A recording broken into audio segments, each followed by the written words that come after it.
At the tone, the broadcast will begin in 4 minutes, 30 seconds.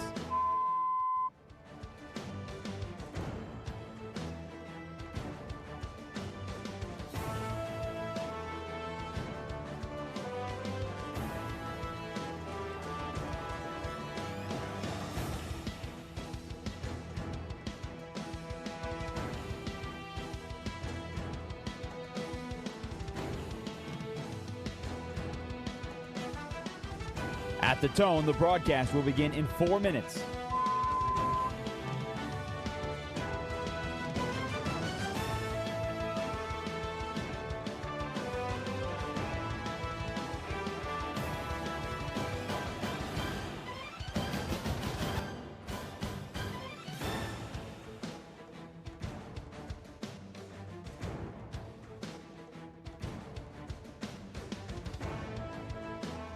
At the tone, the broadcast will begin in 3 minutes and 30 seconds.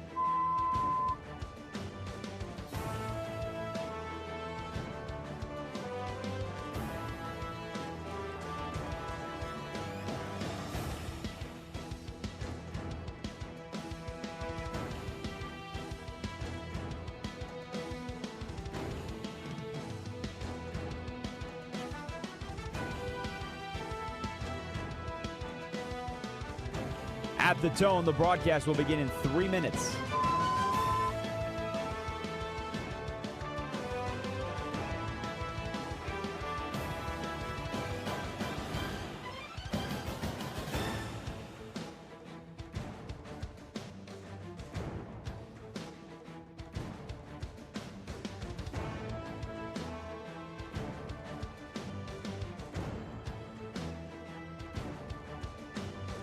At the tone, the broadcast will begin in 2 minutes, 30 seconds.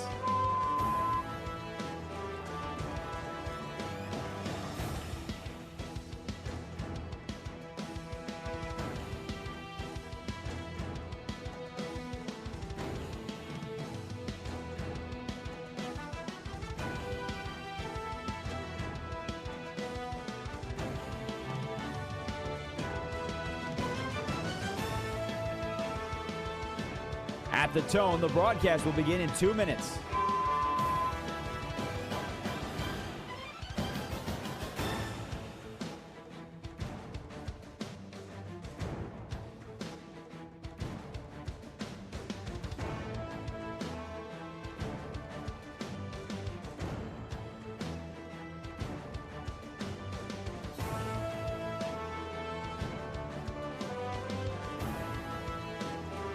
At the tone, the broadcast will begin in 1 minute, 30 seconds.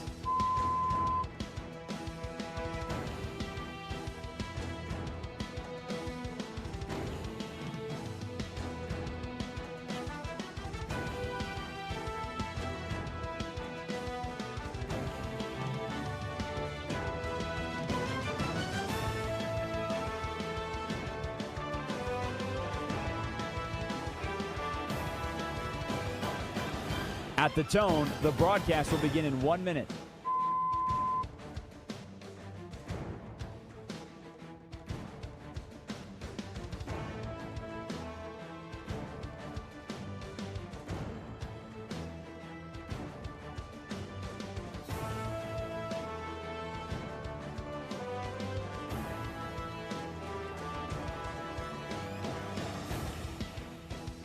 Stations, this is your final time check. At the tone, the broadcast will begin in 30 seconds.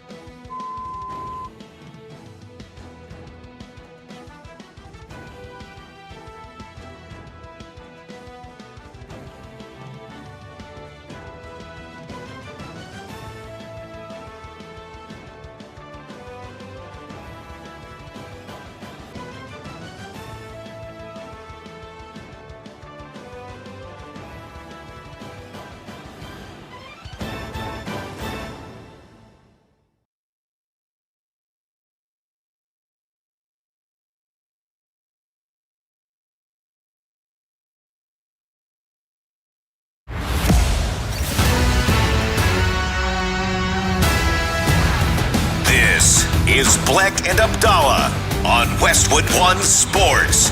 Here's Chris Bleck and Adam Abdalla.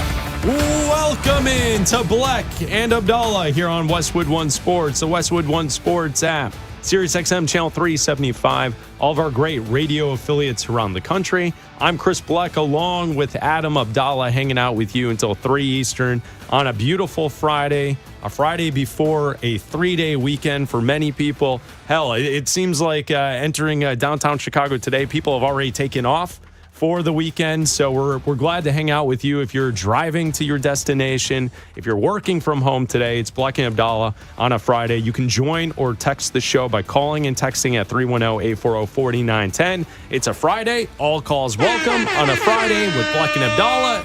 Entering a holiday weekend, this is how we do it. Yes. Absolutely. Call us about anything. Like Chris said, it's an all calls welcome. What to do this weekend, how to spend your holiday weekend. If you have any questions, you have advice for people on how to do this. What else? All calls welcome means anything, right? No, you're right. When you say all calls welcome, what do you mean? No, I just want to know your expertise that you're going to share. What do you mean about all calls welcome? What do you mean about all calls welcome? You're right. It could be about movies, perhaps, that you're excited for the weekend. There you go. Maybe grilling. You're set to get your first official grill of the summer. Getting that started. It's the first official weekend of the summer, right? Yes. That's what happens over Memorial Day weekend. You know what it is. It's a sprint. Yeah.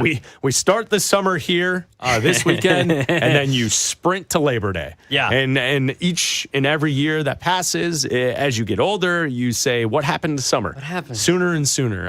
But yeah. Soon those back to school commercials will start.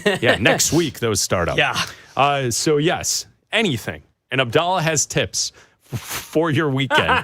Yes, absolutely. I do want to start with this. Last night, watching the Knicks go up 2-0 on the Cleveland Cavaliers. They win game 2, 109-93. The Cavs can't compete in this series.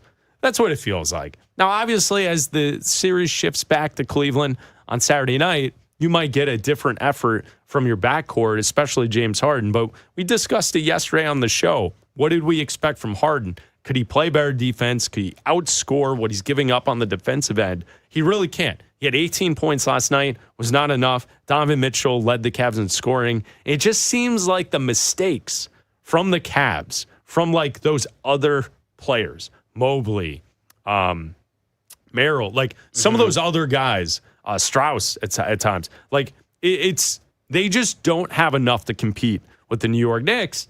And boy, they continue to impress, not only because of the game one comeback down 22, but last night it was just like a easy win for the New York Knicks at home.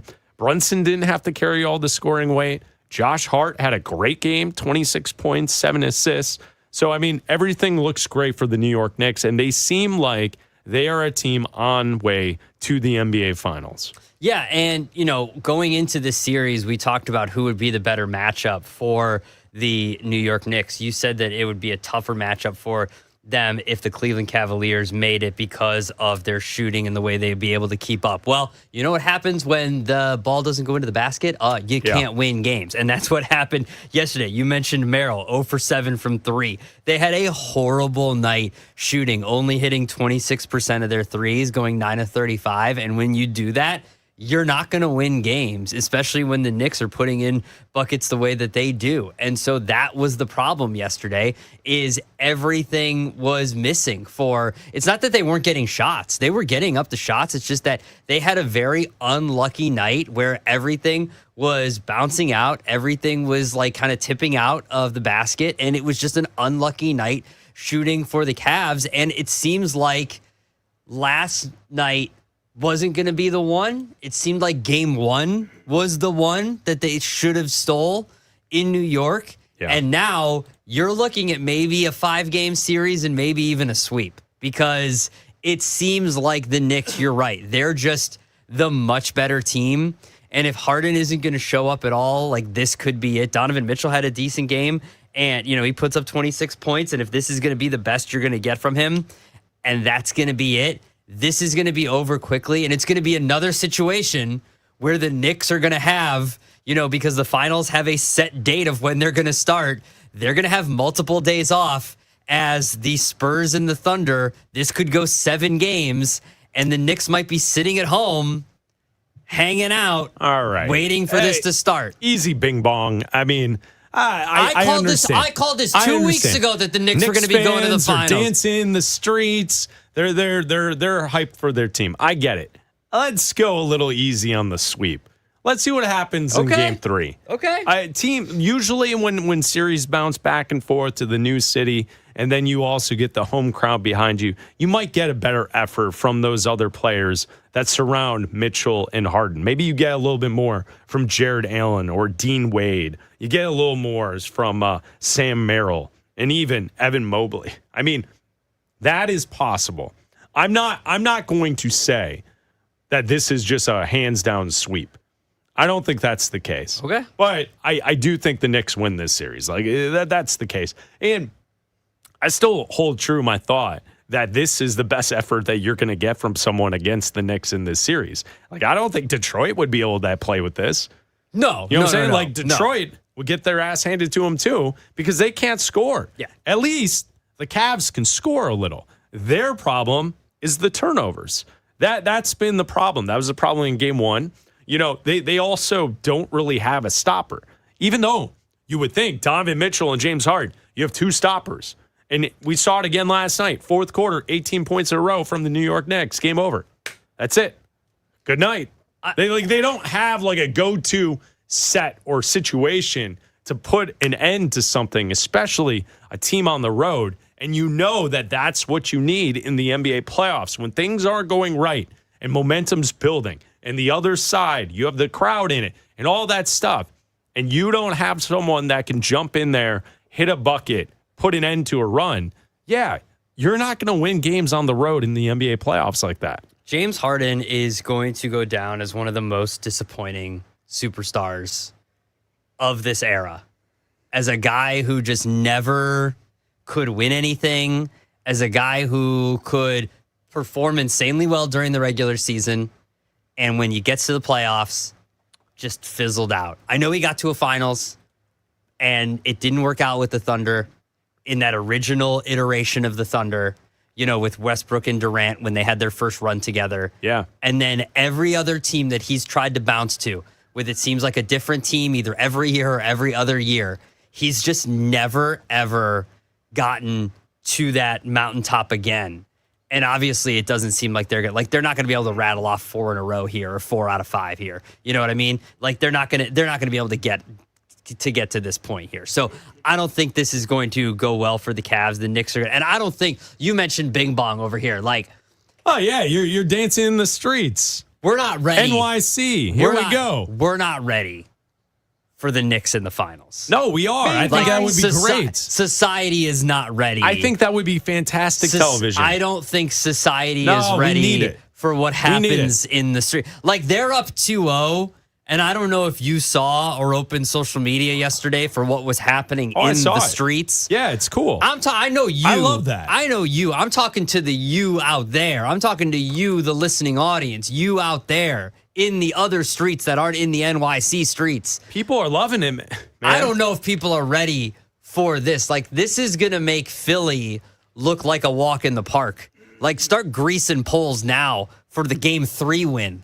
Start greasing the poles now for when they win the Eastern Conference Finals and go back to the finals, because it's going to happen. I don't see a collapse from the Knicks coming. And so when they get back to the finals, this is going to be like, call in the guard.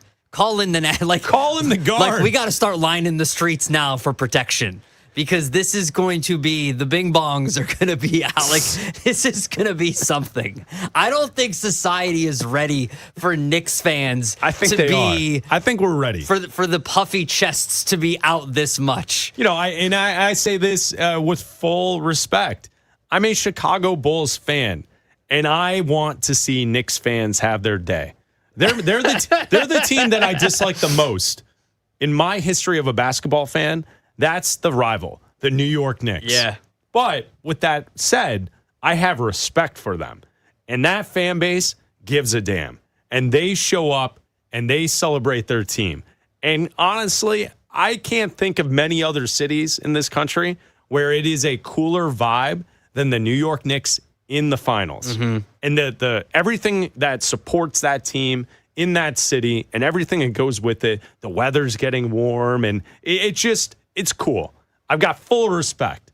I always want my team to beat them, but I will watch and respect what they've done to this point in the playoffs. Are you rooting for them if it's the Thunder, and are you rooting against them if it's the Spurs? Yeah, that's probably a fair way to look at it. That's the case? Yeah, probably. Personally, on a personal level. Yeah. I mean, yeah. I could see an element of getting into a final series against San Antonio where, because San Antonio will be favored by so much, wanting to see the underdog win. I could see that. But I'm probably going to root for Wemby to win a championship. Okay.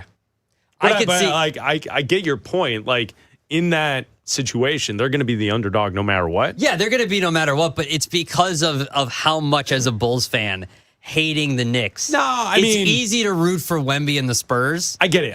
Whereas it's not easy to root for the Thunder. I get it. I'm unusual. I can separate that in my mind where, because my team doesn't matter. Yeah. We don't factor into anything. No. We're has-beens. That's what we are. It is what it is. I can acknowledge it. Our team sucks. Hopefully, with a new front office, they're moving in the right direction. In the fourth pick, when Caleb Wilson's selected by the Chicago Bulls, he becomes the best player in the league. Yes, hopefully, that's the dream. 2 Caleb's here? Yes, watch out. That's the dream. Watch out. With that said, I can just watch basketball and enjoy. I don't have to say, well, I'm a Bulls fan, I'm not going to root for the Knicks. I think I could see an element of myself wanting to see an underdog team knock off a powerhouse like the Spurs. Yeah, I could see that too. And I think no doubt. I will root for the Knicks against the Thunder. I do 100% I will. I do think there's a situation, if there is a sweep, or if it does only go 5 games, where the Knicks do get to sit at home, they're fully healthy, and they get to sit back and watch these two teams in the West beat the crap out of each other the way we've seen the first 2 games go. And if Jalen Williams isn't healthy or isn't a full percentage of himself, and the Thunder go in tired and they go in unhealthy, or if the Spurs go in tired and the Spurs go in unhealthy without Fox or without Harper, and we'll get, some more injury clarity today. If that's the case, they have a better chance than they did, obviously, if both teams are fully healthy and rested. So the longer this goes for the Spurs and the Thunder, the better case it is for the Knicks. Because I don't see this going 7 for the Cavs and the Knicks. I just don't. I think this ends in 5 or 4. Nothing I've seen from the Cavs in yesterday's game, and obviously the collapse in game 1, leads me to believe that they're going to muster anything in games 4 or in games 3, 4, or 5. That leads me to believe that they're going to be, I don't care, home crowd or anything. Because if they lose game 3, once you get to game 4, you're not getting this epic comeback from James Harden. No, I don't think so. He's Cancuning it after halfway through game 3. It's Bleck Abdalla here on Westwood One Sports and the Westwood One Sports app. You can call or text the show at 310-840-4910. I think you had a good idea there. You said that James Harden earlier is the most disappointing superstar we've seen in this era. Yeah. In this era of basketball. So text us at 310-840-4910. Who's your player? Is it James Harden? The name, when you said that to me, the name that jumped out to me immediately was Dwight Howard. Yeah, because Dwight Howard didn't accomplish anything. Because it's not injury. You can't factor in injury. That's what I'm saying. Yeah. Dwight Howard played for a very long time, and he never accomplished anything. He got to the finals once, but that was it. Yeah. He didn't win anything. That's a good one. So, to me, Dwight Howard was more disappointing because James Harden has accomplished things. On a team level, they've never made the finals, and he's never won a championship. Yeah. But 17 years, he's been one of the best offensive players for the last 17 years. Okay. That is, it's something. You know what I mean? So how do you view this, though? Who had a more impactful NBA career? James Harden or Carmelo Anthony? Because Carmelo Anthony didn't accomplish anything in the NBA either. I think that when you look back on their careers, people will look back at Carmelo more glowingly than they will than James Harden. I'm pretty sure, without looking up the information, the numbers to back this opinion up, I'm pretty sure off the top of my head, Harden has had a better career than Carmelo Anthony. Oh, I'm sure he has, but I think it's obviously we've had more time since Carmelo left the NBA. So like that separation will make his career, I think, look a little better. I think it's the lack of playoff success since like that Harden has. It's the bad games in the playoffs. With that said, he had a team where he was the best player on the team, getting MVP votes. He had the Golden State Warriors on the ropes. Okay. In the fourth quarter in the Western Conference Finals. They didn't win it. They choked it away. And they missed like 20 straight 3-point shots in that game to lose. And that's what people are going to remember. Sure, but Carmelo never got that close. I understand. You see what I'm saying? Like that's where you're right. I think perception on how James Harden plays will be remembered in a negative light. Yeah. Post playing. And then when we look at players like Carmelo Anthony, people look at it as like, he just didn't have enough. Yeah. And people don't remember that he was bad on defense or he was unable to get a team that had the pieces around him farther in the playoffs. So, like, I thought of Dwight Howard. We mentioned Carmelo Anthony. Is there a name that comes to mind? A superstar, a great player. It could be a different sport. You know, we talk all the time about quarterbacks. Like, is there a quarterback who's accomplished a lot, but team-wise has never won? I mean, those guys exist. Mm-hmm. You know, like, we've talked at length, just as a football conversation, like, which quarterback was better, Phillip Rivers or Eli Manning? Well, it's Phillip Rivers every time. He's the better quarterback. But Eli won. Yeah. Eli won Super Bowls. Phillip Rivers never won a Super Bowl. Mm-hmm. Never got to a Super Bowl. Yeah.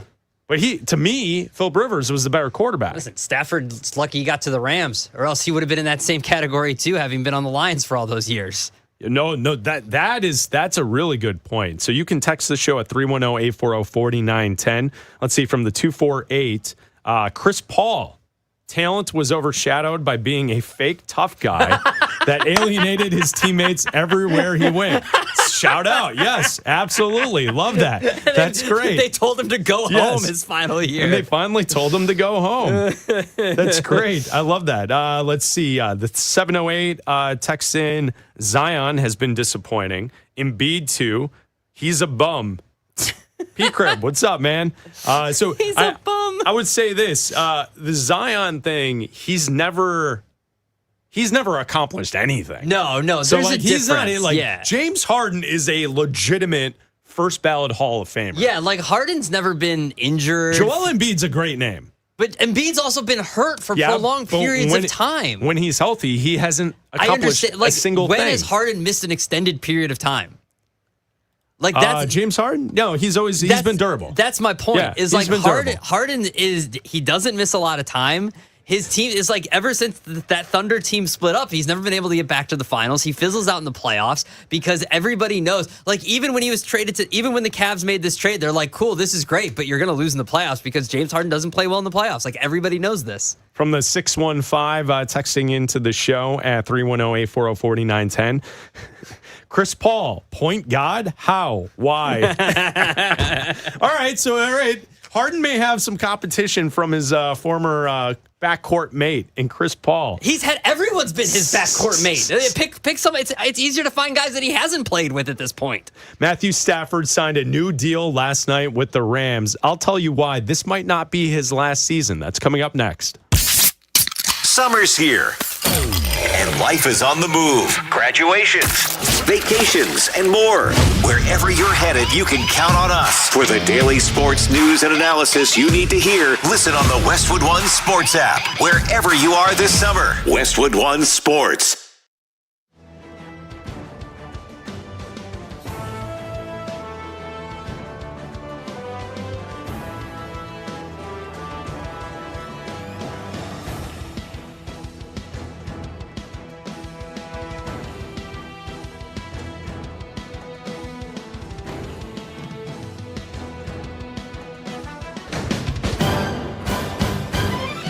At the tone, the broadcast will begin in 4 minutes, 30 seconds.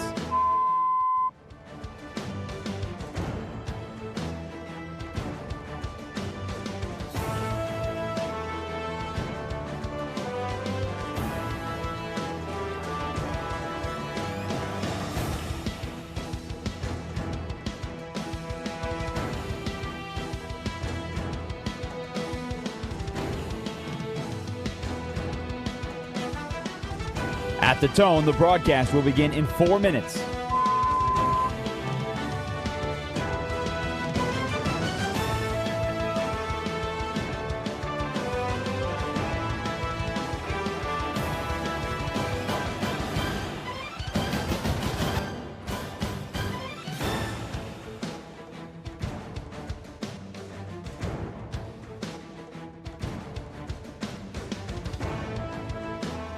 At the tone, the broadcast will begin in 3 minutes and 30 seconds.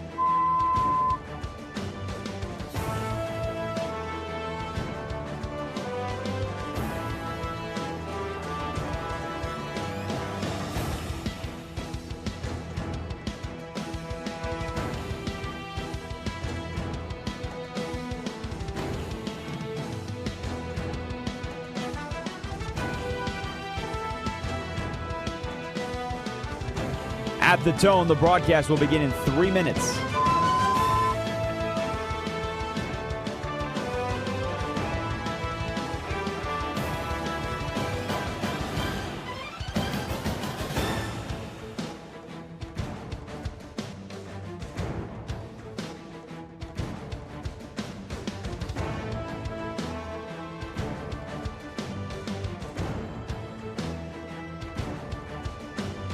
At the tone, the broadcast will begin in 2 minutes, 30 seconds.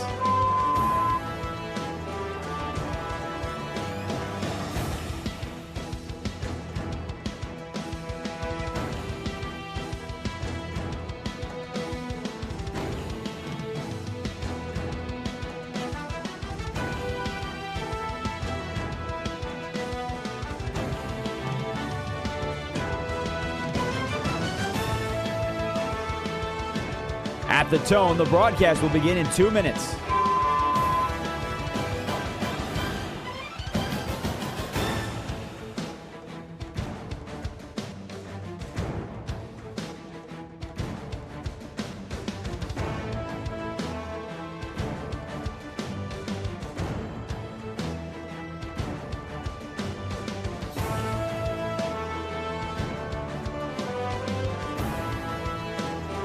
At the tone, the broadcast will begin in 1 minute, 30 seconds.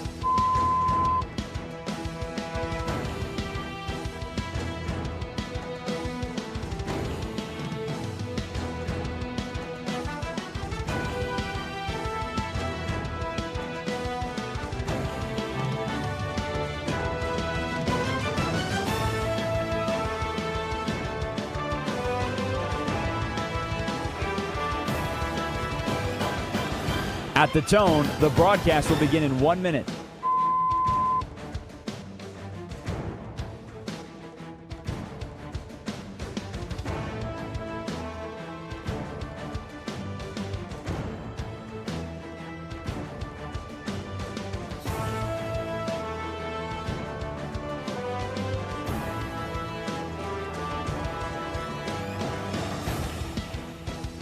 Stations, this is your final time check. At the tone, the broadcast will begin in 30 seconds.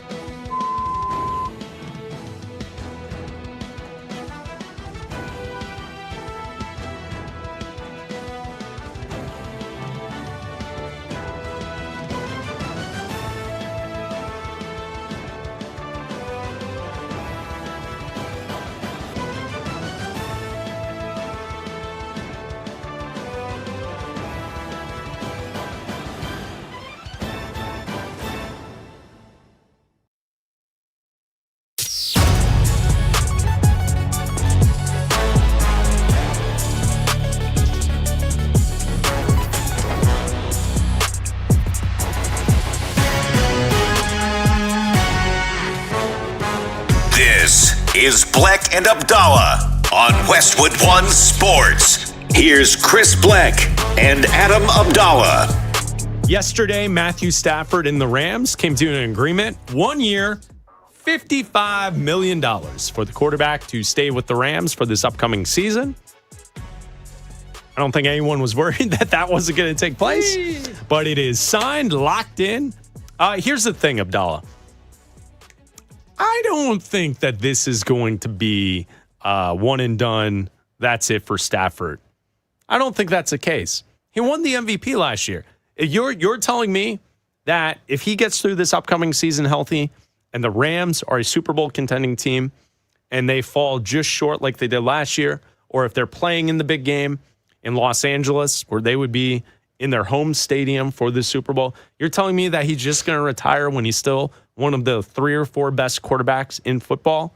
This does not feel like, to me, the situation that we are seeing with Pittsburgh and Aaron Rodgers entering this upcoming season. Rodgers did say the other day that he is retiring after this year, but it feels like it's about time, Aaron Rodgers, because you can't quite play to the caliber that you used to be able to do. That's not the case with Matthew Stafford. And Matthew Stafford and Sean McVay, as that coach and quarterback combination, is the best in football right now. And I understand, shush, to all those people in Kansas City. I get it. You got Mahomes and Andy Reid. But come on, can you really argue with McVay and Stafford and what they've been able to do the last couple of seasons? They have been fantastic. I don't buy that this will be the final season for Matthew Stafford. He's back with the Rams. They're going to be one of the favorites for the Super Bowl this year. He should be great again. I don't see him only playing 1 year with the Rams and being done. No, so this would put him through the 2027 season as well. So he's got last year 46 touchdowns, 8 interceptions. MVP. He was the people's MVP because he was my MVP. You want the other guy. And he won the MVP though. Yeah, I understand. You don't need a people's MVP when you wanted the other guy. What is this, like an election when they're like, so-and-so won the electoral college, but the other side had more overall votes? Is that what you're doing to me here? I mean, we know how it goes. I think I lost in both situations. Well, I think that it just kind of depends on how the next 2 years go. You drafted Ty Simpson 13th overall. You've got 2 years to get him ready, according to this new contract. And this was reported before the draft. Ian Rappaport reported this, that there were rumblings that this was going to take place around the draft. Like a week before the draft, this was out there that this was going to take place, that Matthew Stafford and the Rams were going to agree that, and the wording was through training camp and into the 2027 season. And so, and then that's kind of where the rumblings around Ty Simpson took place and all that. And then everybody was surprised when they selected him 13th overall. And then we didn't get any rumblings about this extension because it was just silent. It was silence. Sean McVay was mad at the press conference. He had to come out and say we were arguing about something else, not Ty Simpson. And it's like, okay, buddy, sure. Mom and Dad aren't fighting. Sure. All right. Meanwhile, at the draft, Ty Simpson looked like a deer in the headlights. Yeah. He was, it seemed like a bit of an overwhelming event, which I don't blame him. Like, it is the best moment of his life. Yeah. But, like, I did notice when he was sitting next to us backstage when we were conducting the interview with Ty Simpson immediately after he was drafted, we have a camera that's in front of us, right? So we could record this stuff for social media, and we posted the interview on our YouTube channel. So if you go find the Ty Simpson interview, I'm pretty sure when you watch it, you can see Simpson continuously looking up because I think he thought the TV lights that we had in the room were the TV, the camera.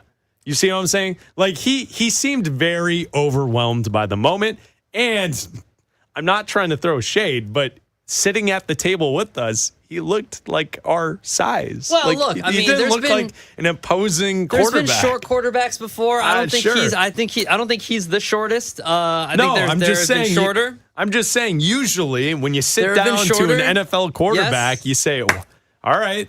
I think that this puts that individual is yes, the large male. Yeah, that's a large individual. I think this puts the fighting between McVay and Les Snead to the side. Okay. Obviously, look, the Rams are the favorite to win the Super Bowl right now. They're the favorite to win the NFC. They're the favorite to win the NFC West. They have a 10.5 game win total right now. They're favorites in every single game that they play this season, except for one on Christmas Day when they go to Seattle to face the Super Bowl defending champion Seattle Seahawks. They're favored in every single game, 16 out of 17 games except for that one.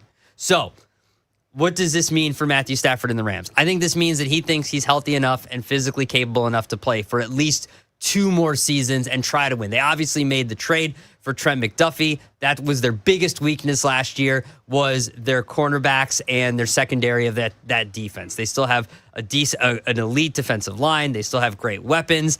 I would have done something else with the 13th pick instead of taking a player who's now we know is not going to play for 2 years. Because now that you have this extension, an extremely expensive extension, it's not like you're just going to not have Matthew Stafford play in 2027. He's getting almost $50 million to do this. So what this means is you now have a quarterback that is on the Mahomes, the Love, that plan where he is going to sit for at least 2 years.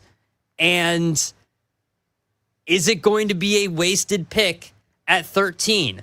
Are we going to be sitting here in late January, and if the Rams are eliminated, and saying if they were 1 or 2 plays away from the Super Bowl, could those 1 or 2 plays have been made by a player that could have been taken 13th overall instead of a guy who you're not going to use until 2028? Well, and right, like, okay, for today, great conversation.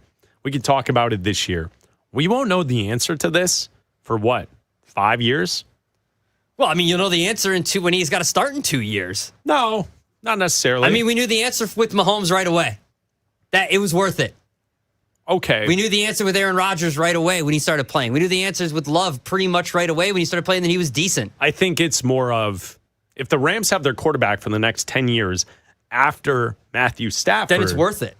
Then it's worth it. Yeah, it doesn't matter. We won't know until we get to the end of the road. Like, if he's their quarterback for the future, and in those 10 years, he's not that good, and he's usually ranked between the 18th and the 24th best quarterback in the league, and the Rams never get back to a Super Bowl, then, in hindsight, when we're hosting this show, when we're both 60, we can look back and argue to each other about... What's new at the zoo, Adam? Remember when Ty Simpson was sitting next to us? Well, no, I think... And I don't know why I sound like that at age 60. I don't know must why. have a major health scare to an or something. Old woman at 60? I don't know, but something must happen. What happened to your voice at 60? I would say that's what I'm pointing to, is that we won't know the answer until we get the end of the Ty Simpson career. Because if they lose a Super Bowl, but then Ty Simpson in years 5, 6, and 7 gets them back to the playoffs fighting for a Super Bowl, I could understand it making sense that you made that pick at 13. I disagree. You have Sean McVay. You don't have a defensive-minded head coach. You don't have some guy who doesn't know how to develop quarterbacks. Or you have the best offensive mind in the game. You didn't need to necessarily take a quarterback at 13. Don't you think, if you knew this was coming with Stafford, if you knew you were going to make this extension happen, couldn't you have waited till later in this draft to draft a quarterback? Or you could even next year's draft, when all these quarterbacks are available, and you could get one later in the draft, you could get one in the second round, and say, hey, McVay, develop one starting next year. Because now, if you're going all in by trading for Trent McDuffie, there are rumors, there are reported rumors. That is news. It wasn't even rumors. It was reported. Yes. That they were going to trade for A.J. Brown and let Devontae Adams walk and find a way. That was out there. So you're going all in this year. Is drafting a quarterback at 13 going all in? To me, it's not. No. It's not for this year. And if you have a quarterback guru like McVay and you have the guy to develop your next quarterback, couldn't that wait a year? Couldn't you say, hey, we need everything now? Couldn't you take the wide receiver out of USC? Couldn't you take another weapon because Puka Nacua isn't, at the time, currently in rehab? And you don't Correct. He was? Oh, was he not? I know. Wouldn't another weapon help? Watch out, he bites. I'm just saying. If you're going, to me, it's sending mixed messages. I know you're saying. You need to go, if you're going all in, drafting a quarterback at 13, which is why I understand, and you can say whatever you want to. My parents are divorced. I know when people are fighting. You can say everything you want to, how you're not fighting about certain things, but when you go to the podium and someone's staring daggers at you, I know when you've been fighting. Okay? They were fighting, and you could say it was about something else. I know when you're fighting.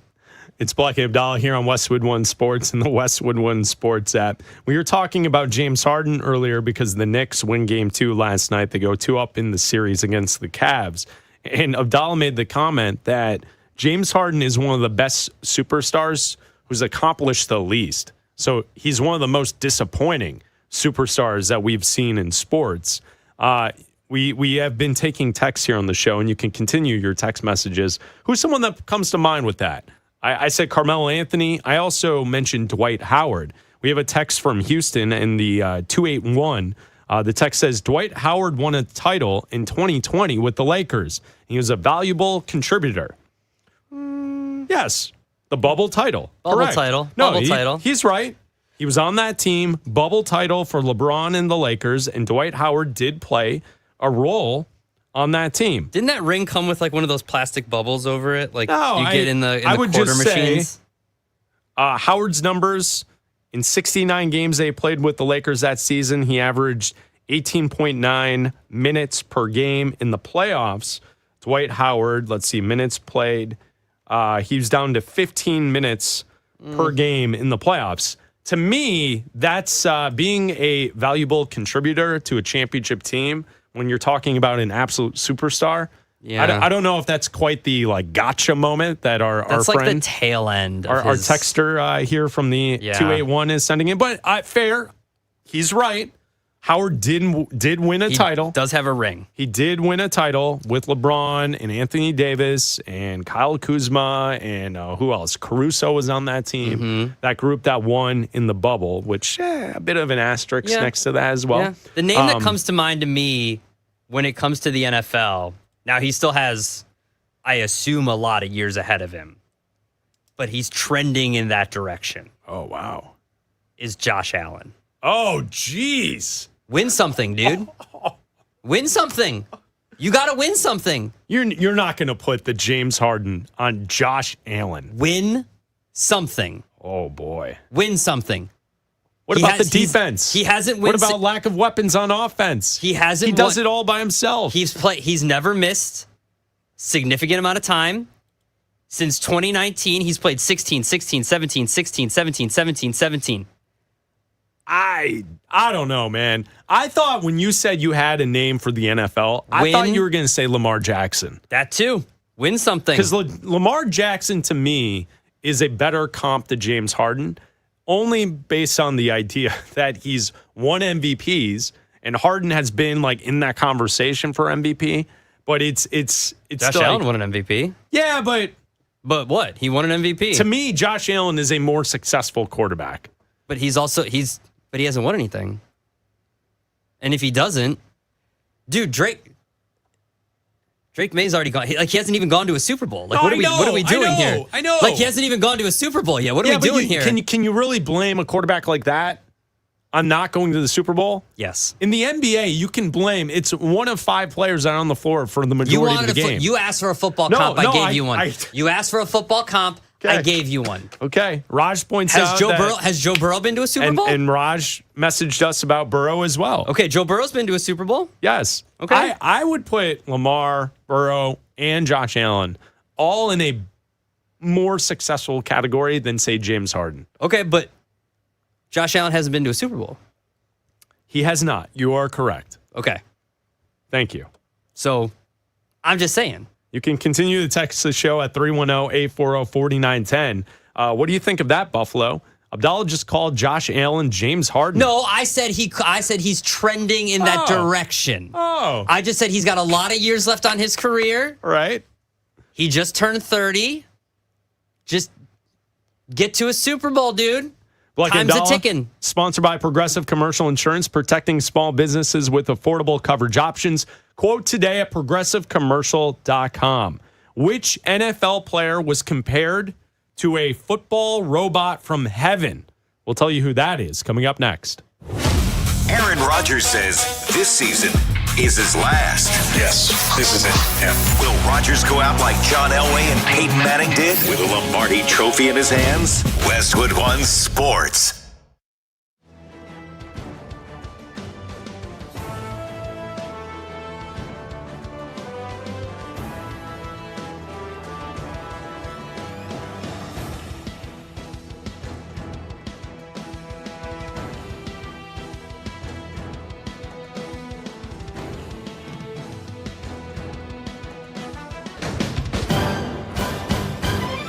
At the tone, the broadcast will begin in 4 minutes, 30 seconds.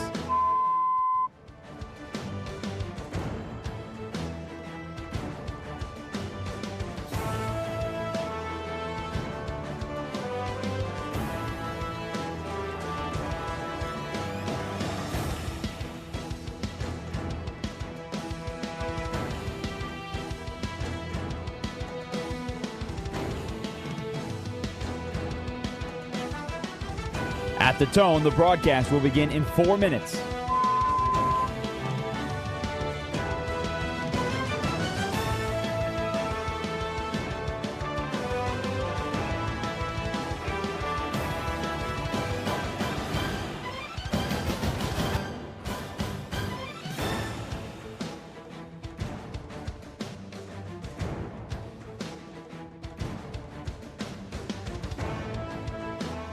At the tone, the broadcast will begin in 3 minutes and 30 seconds.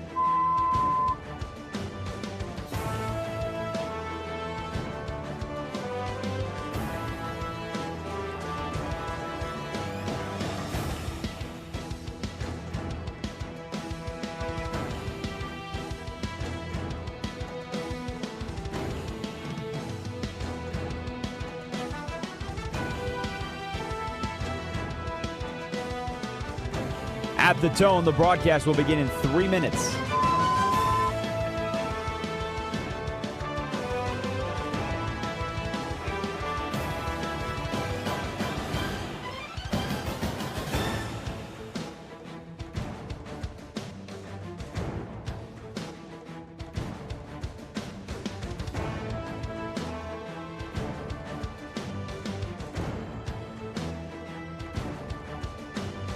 At the tone, the broadcast will begin in 2 minutes, 30 seconds.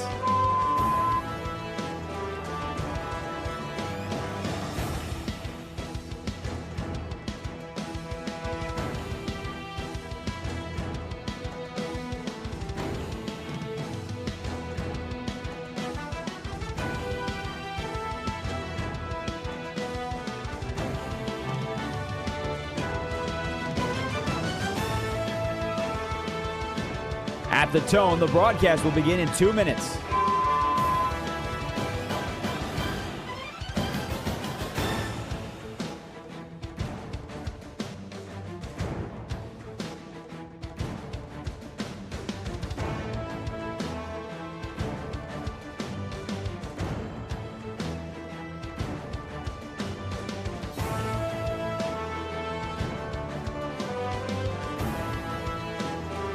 At the tone, the broadcast will begin in 1 minute, 30 seconds.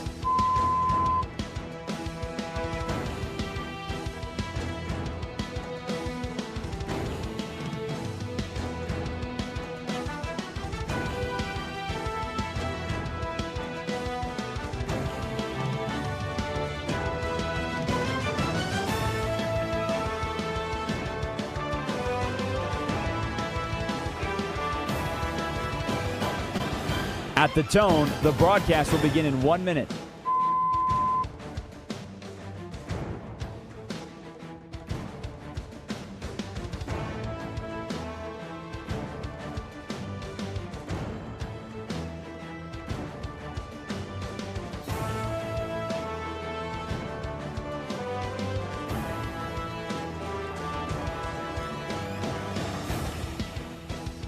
Stations, this is your final time check. At the tone, the broadcast will begin in 30 seconds.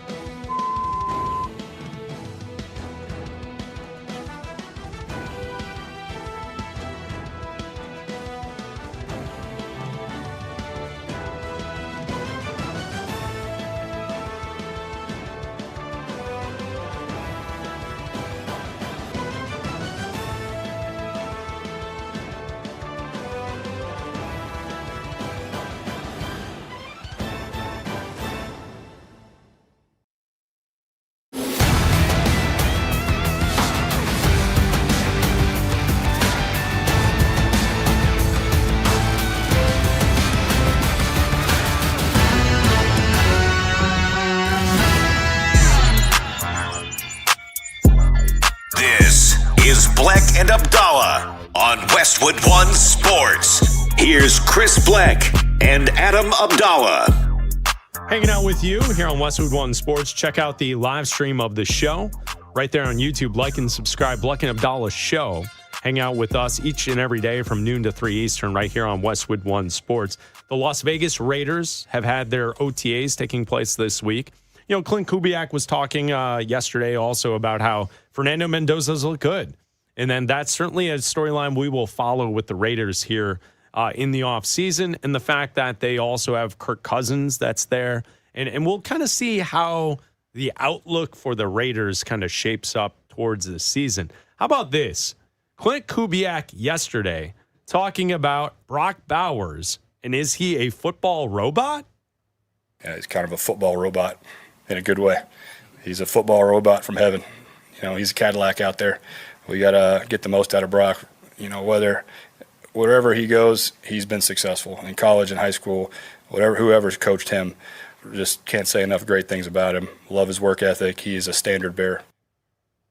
All right, there you go. From the head coach of the Las Vegas Raiders, Brock Bowers is a football robot from heaven. If you could tell me in your mind, if you had to make up someone that's a football robot from heaven, who's the football player that jumps to mind to you? Well, we'd have to change some parts on him, but it would be it'd be Christian McCaffrey. Oh, it'd be Christian McCaffrey, but right. you got to replace a few parts so he'd stay healthy because he can do everything. See, when you say a football robot from heaven, now, I mean, it doesn't necessarily, in my mind, like the robots are not coming from heaven. They're coming from other dimensions, right? No, they're coming from down there. Well, it's so like when I think of a robot, I'm thinking of the Terminator. Yeah. So I'm thinking of someone that's big, like a Arnold Schwarzenegger type. I don't. And so the name that like I thought of initially when I thought of that was like the large male. Yeah, yes, I know, the large male. I understand. The name that I thought of was like Myles Garrett. Okay. Like that dude looks like he was manufactured in a factory, sent from the future to take out quarterbacks of present day. I think of like a guy that is conditioned to do anything and everything for your team. And whatever you ask him to do, right, he's going to do it. He can catch, he can run, he can block, he can do whatever on his given side of the ball, right? Like I'm not asking Christian McCaffrey to play defense, obviously. So if he can stay healthy, but he's a robot, so, I can just put a new knee on him or whatever. Yeah, yes, that's what you meant, that you could change out the parts. Yeah, so I see what you're doing. It would be Christian McCaffrey. And here's the thing, I could not stand Brock Bowers in college because whenever he faced my team in Alabama, he destroyed them because he was so good. Yeah, and it was it's not that I don't hate him personally or anything like that. It was because he was so good. Like that's the thing, because he's a robot. Abdalla personally hates Brock Bowers. I literally said I didn't. I literally said I didn't. That's why I thought it was funny. Yeah, you had to clarify. Yeah, I had to clarify. I don't personally hate him. I don't hate him. It's just he's a frustrating player because of exactly what Clint Kubiak said. He's so good. So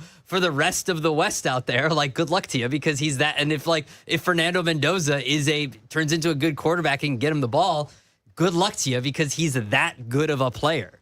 And so that's what I think of. I think of a guy that can do anything that is asked of him when you get the football into his hands. It's Bleck Abdalla here on Westwood One Sports. In 10 minutes, I want to ask you about the Giants situation. Did you see John Harbaugh spoke yesterday? And they don't know what's up with Malik Neighbors and his knee. Should you be worried as a Giants fan here in the offseason that you don't have an answer? So we'll talk about that in coming up 10 minutes right here on Bleck and Abdalla. We pride ourselves in being experts in a lot of different things here on the show. This weekend's a big weekend if you are a Star Wars fan. If you're a Star Wars, yes. That's why we go to our Star Wars expert here at Westwood One Sports. Raj Sharon in Parts Unknown in Colorado joins the show now to give us an update. I am told that this weekend is a big weekend. In theaters this weekend, The Mandalorian and Grogu. Is that right, Raj? That is accurate, Chris. This is the first Star Wars movie we have had in theaters in actually quite some time. The last one was the critically panned Rise of Skywalker in 2019. So it has been several years. Was the last time there was a Star Wars movie? Yes, that was the last time we had a Star Wars movie in theaters. They've been focusing the last few years on Disney Plus TV series, which birthed the movie that's coming out this weekend, The Mandalorian and Grogu, because that was the first Disney Plus Star Wars show, The Mandalorian, which was on for a couple years. Yeah, and that's I was going to say, how we got correct the me movie. if I'm wrong, correct me if I'm wrong, this was a show with Yes. the little baby Yoda. Yes. Right. Is Baby Yoda the Grogu? He is Is that his Grogu. name? Yes, that's his real name. It's Okay, Grogu. so help us out, Okay. Raj. Yeah, Since you are I'm here. the I'm Westwood here to One help. Sports Star Wars expert here on the network, where does this fit into the storyline? Like, are we now post You're those talking about in the timeline? Okay, so Yeah, in timeline. the Where are we at? Yeah. This can always be a little bit confusing, guys. I'm not gonna lie, and sometimes they don't do the best job of outlining like where things necessarily fall in timelines. This falls in between Return of the Jedi and the sequel trilogy that would begin with Force Awakens. That's where this story takes place. This is after Return of the Jedi. Okay, so we're back into the original timeline. Yes, We're yeah, not, you're right. We're not doing something new here. You're actually not that far after Return of the Jedi. Like some of the Mandalorian episodes, like I don't know the actual years, but they give you the feel it might be within, I don't know, maybe like a year or two after Return of the Jedi ended. Like that's the vibe of it. Yeah. Okay. Does Grogu grow up? Like, are we gonna get like Grogu the teenage years? Are we gonna get Grogu going through like high school problems, like asking someone to go on a date? Like, are we gonna get? I think we're gonna get Grogu these going things through like personal crises. You know what that is. You know what they could do for Star. It could be like Teen Wolf. Are we gonna get like Grogu meets World? Like, are we gonna get something like that? Grogu and Topanga. I think we're going to. His species, the Yoda species, they live for hundreds of years. I think they said he's supposed to be 50. So Grogu is 50. Little baby Yoda is 50 right now. So yeah, there's a lot of potential, and I don't see Disney passing up on that merch money to keep making stuff with the little guy. All right, so as an expert in the field of Star Wars, Raj, yes. Your outlook on this film being released. What do you think going into the weekend? I don't think it's going to do particularly well at the box office. No. It's not a mainline Star Wars movie, so right off the bat, that hurts it. You don't have your lightsabers. Those are usually big pulls as well. And it's kind of a sequel to a streaming series, which I think will preclude a lot of people from going to see it. So my hunch is it does okay, but not great. Do you like Jon Favreau, his adaptation of all of this stuff? Yes, I do. I like The Mandalorian as a series. He's directed this, yeah. Oh, yeah, okay. yeah. And Jon Favreau did The Mandalorian, and I thought he did a good job with this. Yeah, I am a fan of his work. He also directed it. Yes, he did also direct. Yeah, I'm a fan of his work. All right, well, thank you, Raj. We appreciate it. And there you go. If you are going out to the movies this weekend in theaters, The Mandalorian and Grogu. Is there a special bucket? Oh, geez. Oh, Raj will have those. You know that. Easy, buddy. Come on, Raj. What are we doing here? What is it, a little Grogu? I think it is. All right, well, we'll keep our eyes on that. And Raj, easy with the extra butter on the popcorn. Hey, yo. Talking Giants football next. This is Westwood One Sports.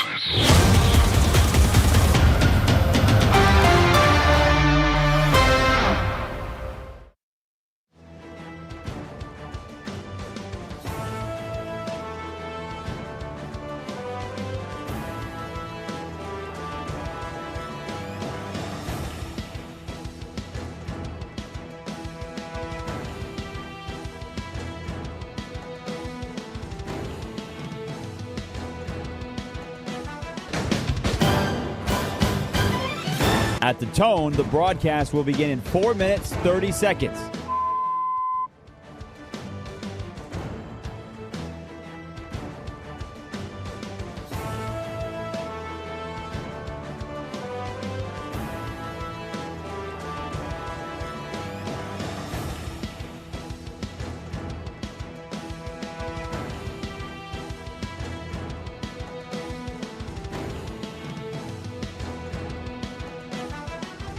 At the tone, the broadcast will begin in 4 minutes.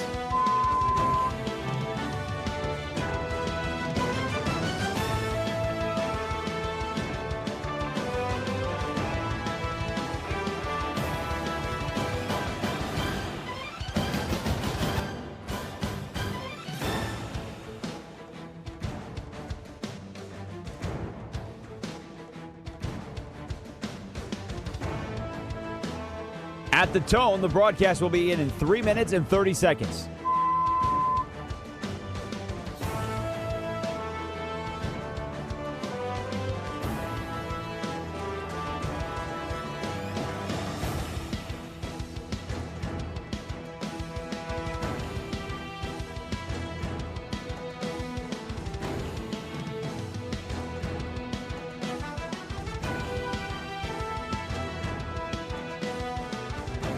At the tone, the broadcast will begin in 3 minutes.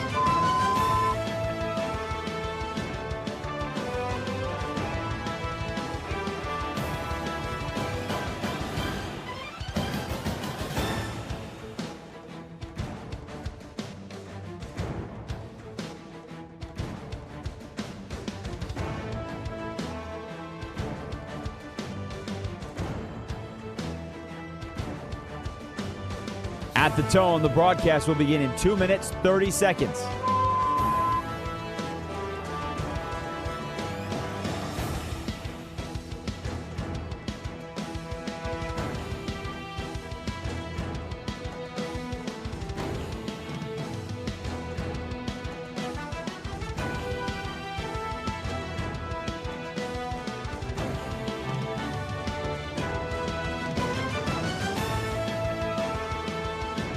At the tone, the broadcast will begin in 2 minutes.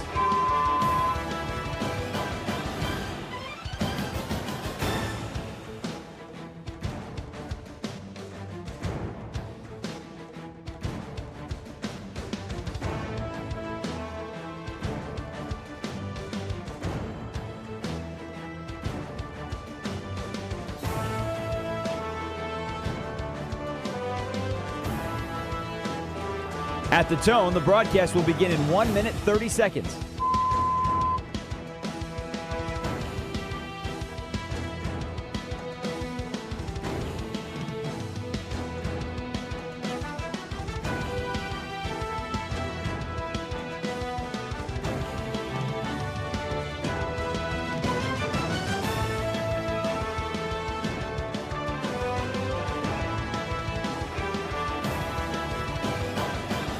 At the tone, the broadcast will begin in 1 minute.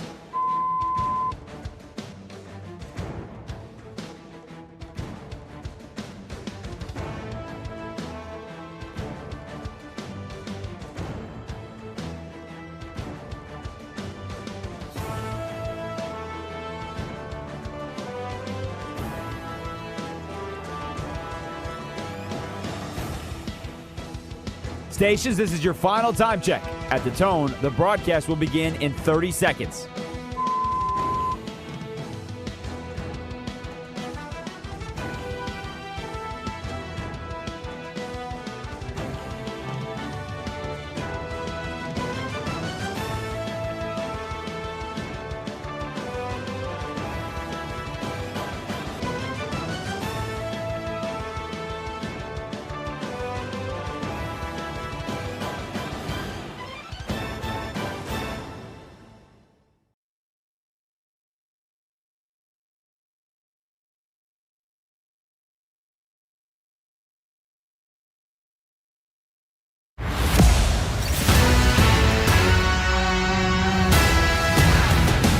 This is Bleck and Abdalla on Westwood One Sports. Here's Chris Bleck and Adam Abdalla. What's up? Welcome in. It's Bleck and Abdalla here on Westwood One Sports, the Westwood One Sports app, Sirius XM Channel 375. All of our great radio affiliates around the country. It's Bleck and Abdalla live from Chicago. I'm Chris Bleck along with Adam Abdalla. We're on the air until 3 Eastern. It's a Friday. All calls welcome at 310-840-4910. We're also taking your text messages today as well at the same number at 310-840-4910. The question that we were talking about earlier here on the show is James Harden. The fact that the Knicks are now up 2 games nothing in the Eastern Conference Finals, it does feel like the Knicks are going to win this series. And James Harden, for being such a great player, to be in a situation where Abdalla said this is one of the most disappointing superstars we've ever seen. So people have been sending in their options for other players, notably like Carmelo Anthony, Chris Paul, Abdalla had the comparison to Josh Allen, perhaps, if Allen doesn't actually win anything with the Bills. So keep those texts coming in at 310-840-4910. Yesterday, at New York Giants OTAs, we got an update to an injury for the Giants. Malik Neighbors tore his ACL in his right knee back in September. You would expect in the NFL, a torn ACL, usually you're back in 9 months? It's not a full year type of thing. Not anymore. Not normally. There was also a second surgery required recently to remove scar tissue in the right knee from Malik Neighbors. So yesterday at OTAs, John Harbaugh, speaking to the media, had this to say on Malik Neighbors and his recovery. Yeah, he's in the middle of it. It's such a hard thing. It's an ACL and whatever else he had in that knee.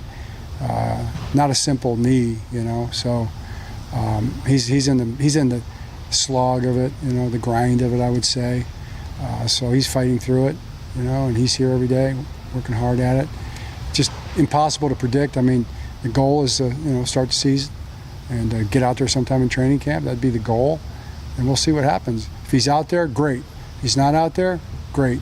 We'll be ready to go either way. But I know he's fighting like crazy to do his best to be out there, and he's with the guys every day. So John Harbaugh yesterday talking to the media at Giants OTAs. It doesn't sound great for Giants fans with Malik Neighbors. I also kind of feel like that's a head coach just kind of being honest about the situation, right? Like, rehab is difficult. It's a slog. That's the word that Harbaugh used, right? He's in the middle of it.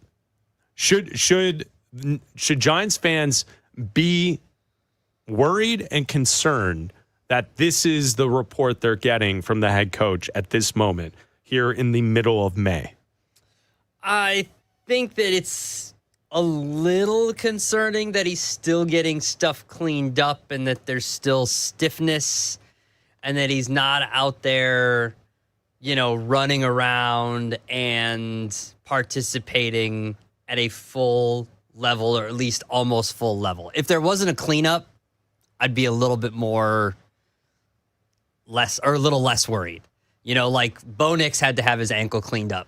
And we're like, no, that's not great. You know what I mean? Yeah. So with this, I have to feel the same. This is the same. It's not the same injury, but it's still another cleanup. And while it's not the quarterback position, it's still one of his weapons. And if this team is going to be successful, Malik Neighbors is going to be a big part of it for Jackson Dart. And having Malik Neighbors out there, I think getting familiar with a new offense and getting out there and running in the limited time that you have with these reps and everything like that, and getting a cleanup done, and that just pushes everything back, and time you can be out on the field, it just slows the process down, like Harbaugh said. And so, yeah, I'd be a little concerned. I'd be more concerned if it was Jackson Dart, or if it was maybe a starting offensive lineman who is maybe going to miss time going into the season or something like that. I'm less concerned that it is a wide receiver who can go out there, learn the scheme, and just get out there and play, right? Like, there is a certain point where Malik Neighbors can just get out there and say, F it, Malik's down there somewhere, right? With Jackson Dart and Malik Neighbors. Like, ideally, they have developed some form of chemistry, and you can just go off of that at a certain point. I would, though, be concerned, and this is also on the heels, too, of the Giants and GM Joe Shane announcing that they had signed an extension yesterday, and this kind of lines up with Harbaugh, which they had planned because Harbaugh and he worked together. He worked to get Harbaugh there. Harbaugh liked working with him during the draft and everything like that, and now they have a great extension, and now he's on the same timeline as Harbaugh. Yeah, I mean, I would say this. I think it's worthy to point out what you said, that it's a wide receiver in a new offense. You would like him there. With that said, he's also a stud wide receiver. As long as he's in shape, I don't really care about him, quote, meshing with the offense before we get to real games. If he's healthy, that's good enough for me. Like hearing the sound from John Harbaugh, part of me kind of feels like that's how they feel too. Is that as long as he's healthy and he's ready to go by like week 1, it doesn't really matter all the other stuff because he's not a quarterback. He's a wide receiver. Yeah. So if he is in shape, ready to go, that's okay. Like if timing's off or something, like you would prefer him to be ready for the offseason program. Sure, of course. But if he can't, it doesn't really matter that much. I mean, Malik Neighbors as a talent, as a top-level wide receiver, as long as he can run and physically be out there, he's going to be a game changer. But knee stiffness and soreness is something that you got to be concerned about throughout the regular season, too. Okay, I would say long-term, now is there a concern that he's going to be able to run the way that he used to? Now, if that's the case, if they're concerned over that, then yes, absolutely, it's a problem. If it's something where we get into week 1 and Neighbors is still rehabbing, week 2, he's not on he's like, what if they place him on the injured reserve or something coming into this season, right? So what that usually means you have to wait till after like week 6. Like that's not going to be good. Worst to first, huh? I think that they're a team that will improve this upcoming season. It's going to be a tough division, but I think they will be an improved team. They have a good defense. You hate the New York Giants. I do not hate the New York Giants. You are just so sold on your opinion being right that Mike McCarthy is a better head coach that you are out on the Giants. That's not what I said. You know that is not damn what I said. well not what I said. That the Giants are going to be a better team this upcoming season. They could be. They could be. Or they could have a wide receiver that is going to have knee issues and a quarterback that has been in concussion protocol for half the amount of games he's played in. Well, yeah, I mean, Jackson Dart needs to stay in games. Stop taking hits. Learn a beat from Aaron Rodgers. Sir, get rid of the football. Stop getting hit. You can't do that. Yeah. You're never going to be able to play in the NFL for an extended period of time doing that. They have a running back that does the exact same thing. Yeah, but running backs are, you can use them. Okay. Yeah, get a new one in a season or 2. Okay. I'm fine with that. It's a running back. I understand that. They know. They know. I know. It's a position you don't pay a second contract to. I understand Just draft someone. 5th, 6th, 7th round. But when boom. your running back and your quarterback have the same mentality, that's a problem. Yeah, it probably is. Probably a problem. It's probably not great. Less than ideal. You saw this earlier today on FoxSports.com. The 2026 NFL odds ranking all 32 teams by games they're favored in this upcoming season. Yeah, this went through and pulled all the teams and the games that they are favored in and ranked them 1 through 32. It's not a surprise. We mentioned it a little bit ago. The LA Rams are favored in 16 out of 17 of their games. The only game that they are not favored in is their road trip on Christmas Day to Seattle, which should be a great game, a great Christmas Day matchup. Obviously, the NFL is putting marquee matchups on these holiday standalone, whether it's Christmas Day, the Wednesday before Thanksgiving, Black Friday, all that kind of stuff. I'm going to skip number 2 for a reason. Number 3, tied for 3rd, are the Seahawks, the Ravens, the Bills, and the Lions. All of them are favored in 14 out of their 17 games. Okay. 14 out of 17 games. So the Lions are favored in a bunch. We talked about them having the easiest schedule in the NFL. It is not a surprise that they are favored in 14 out of 17 games. The only game they got to face the Bills, the Bears, and the Packers. The Bills have a generous schedule as well. The Ravens, we talked about having an easy schedule. The Seahawks are the defending Super Bowl champions. Not a surprise they're favored in a bunch of games as well. After that, it's the Eagles and the Texans with 13, the Packers with 12, and the Bears and the Packers with 12 as well. The 49ers with 12, and after that, it's the Chargers with 11. The team with the second most number of games that they are favored in are the Cincinnati Bengals. Yep. The Cincinnati Bengals, they won just 6 games last year. Now, obviously, Joe Burrow was hurt for a lot of those games. Mm-hmm. They had Browning in there. They had Joe Flacco in there for a bunch of games. And then Burrow was back for a little bit, and they didn't win a lot of games. They only won 6 games. They are favored in 15 of 17 of their games. They are only going to be an underdog in week 2 when they go on the road and face the Texans, and then week 7 when they go on the road to face the Ravens and former Bengal Trey Hendrickson. That is the only time that the Cincinnati Bengals will be underdogs this year in the NFL season. Now, obviously, a lot of this can change with injuries and stuff like that, but as of right now, as we sit here for this NFL season, the Rams are favored in 16 games, the Bengals are favored in 15 games. And this is on the heels of Joe Burrow saying, we've got everything to win this year, there should be no excuses, and also on a lot of people thinking that if the Bengals don't get it done this year and make it pretty far into the playoffs, if not to a Super Bowl, that Joe Burrow might want out of Cincinnati. Yeah, I mean, to this point, he's gotten everything he's wanted. Well, 2 top-level wide receivers. He's gotten the defensive player that he wanted. Except for the offensive line, I would say. Yeah, but like when he is vocally out there speaking, it seems like the Bengals have catered to his needs. Yeah.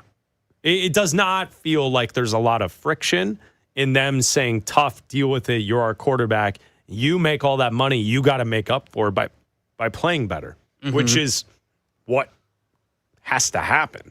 Like when you're making 30% of the salary cap, you have to be healthy. You got to be out there. You got to play. Oh, yeah. You're going to respond by saying, well, you got to get a better offensive line. Yeah, the quarterback also has to be out there and play. Like, I get it. When he gets hit, you got to be smart. So, look, I understand that, but letting Trey Hendrickson walk and you got to find a way to protect your quarterback. Having 2 of the best wide receivers. Now, I'm saying that's great. You could have 2 of the best wide receivers. But I would argue that you can have the best wide receiver and maybe have not necessarily the second best wide receiver, use some of that money, spread that around and say, hey, we've got Joe Burrow as quarterback. Maybe we could just get some dudes and spread some of that money around to the offensive line and say, hey, Joe, why don't you're a great quarterback. Get the ball to some of those guys and have the best wide receiver and then have a better offensive line. Like, why don't you make the plays, make the playmakers, and we'll get you a better offensive line? I mean, they do have Orlando Brown Jr. at left tackle. Yes, so, okay. They are trying, and I know that he hasn't played super great, but yeah, I mean, the Bengals are trying. I'd say the thing that I pull out of what you were saying with these teams that are favored in games in this upcoming NFL season, and the article is from Fox Sports, the thing that I pull, right, if you just go to teams that are favored by 16 games, teams that are favored in 15 games, and then teams that are favored in 14 games. Here are the teams, right? It's only a few. So it's the Rams at 16, the Bengals at 15, the Seahawks, the Ravens, the Bills, and the Lions are all favored in 14 games. Mm-hmm. What I pull out of this is I see the 4 best teams in the NFL, and that's the Rams, the Seahawks, the Ravens, and the Bills. And then the other item that I pull out of this, the 2 teams that are left over, it would be Cincinnati, who is they're favored in 15 games. Yeah. And the Lions, who are favored in 14 games.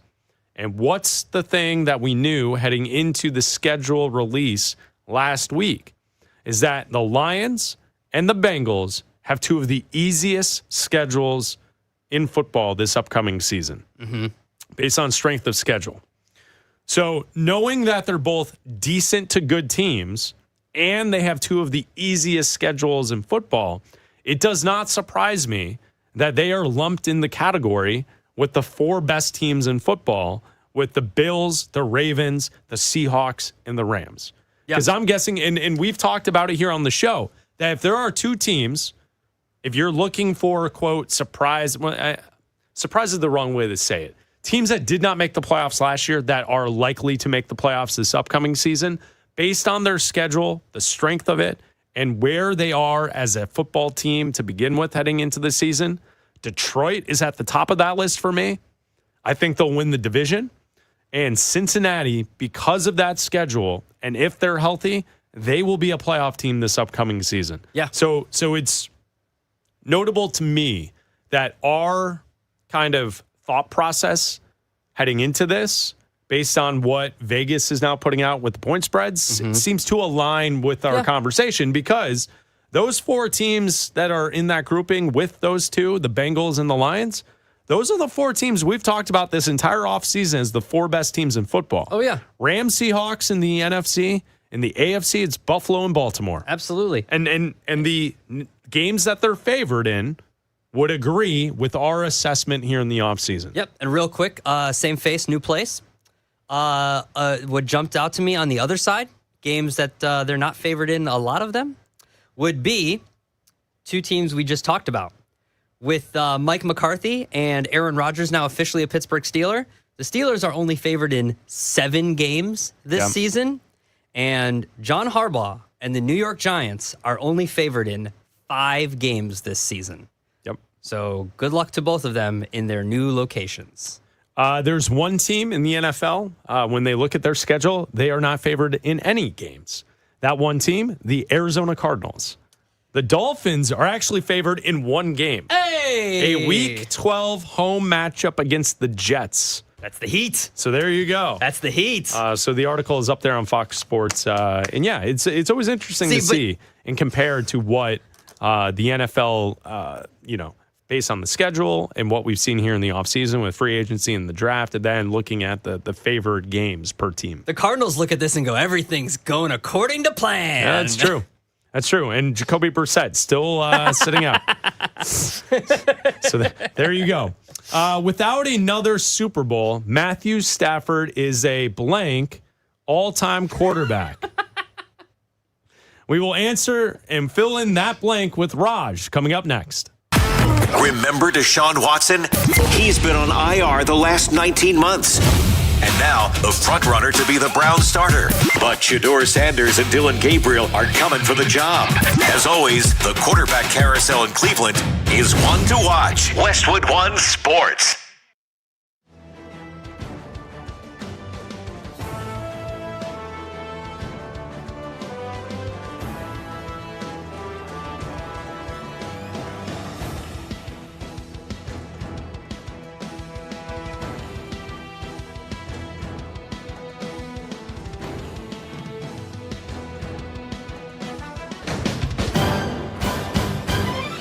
At the tone, the broadcast will begin in 4 minutes, 30 seconds.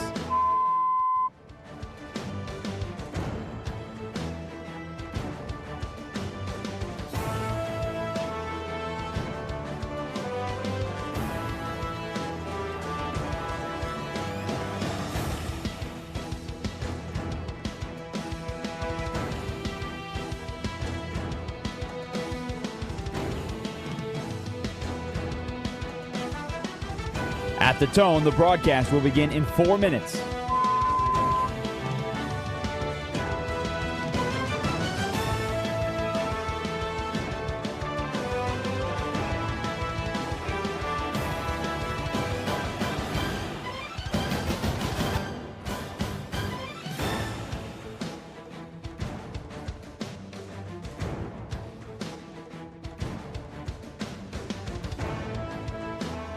At the tone, the broadcast will begin in 3 minutes and 30 seconds.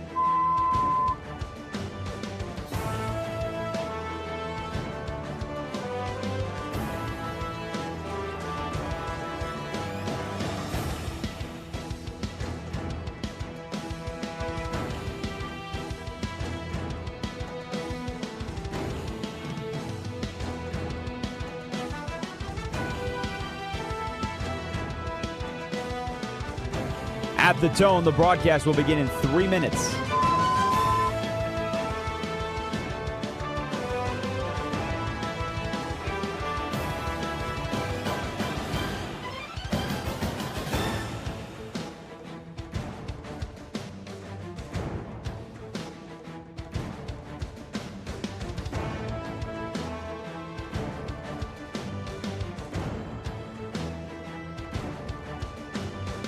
At the tone, the broadcast will begin in 2 minutes, 30 seconds.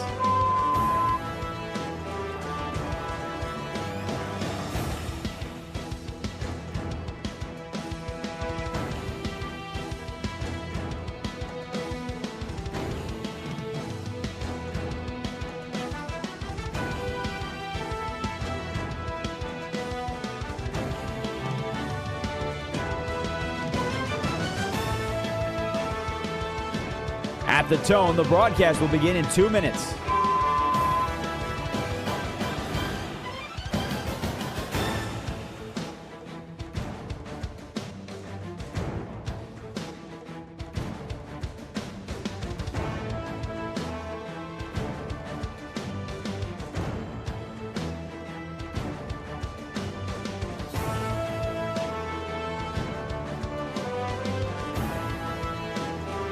At the tone, the broadcast will begin in 1 minute, 30 seconds.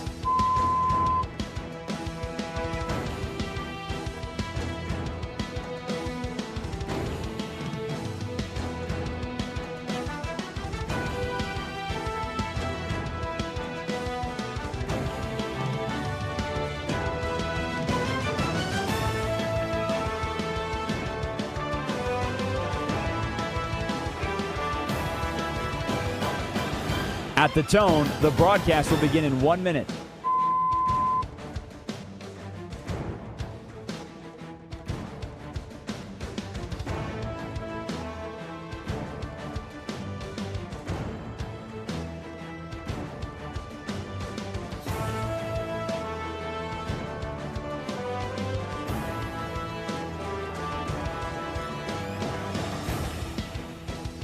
Stations, this is your final time check. At the tone, the broadcast will begin in 30 seconds.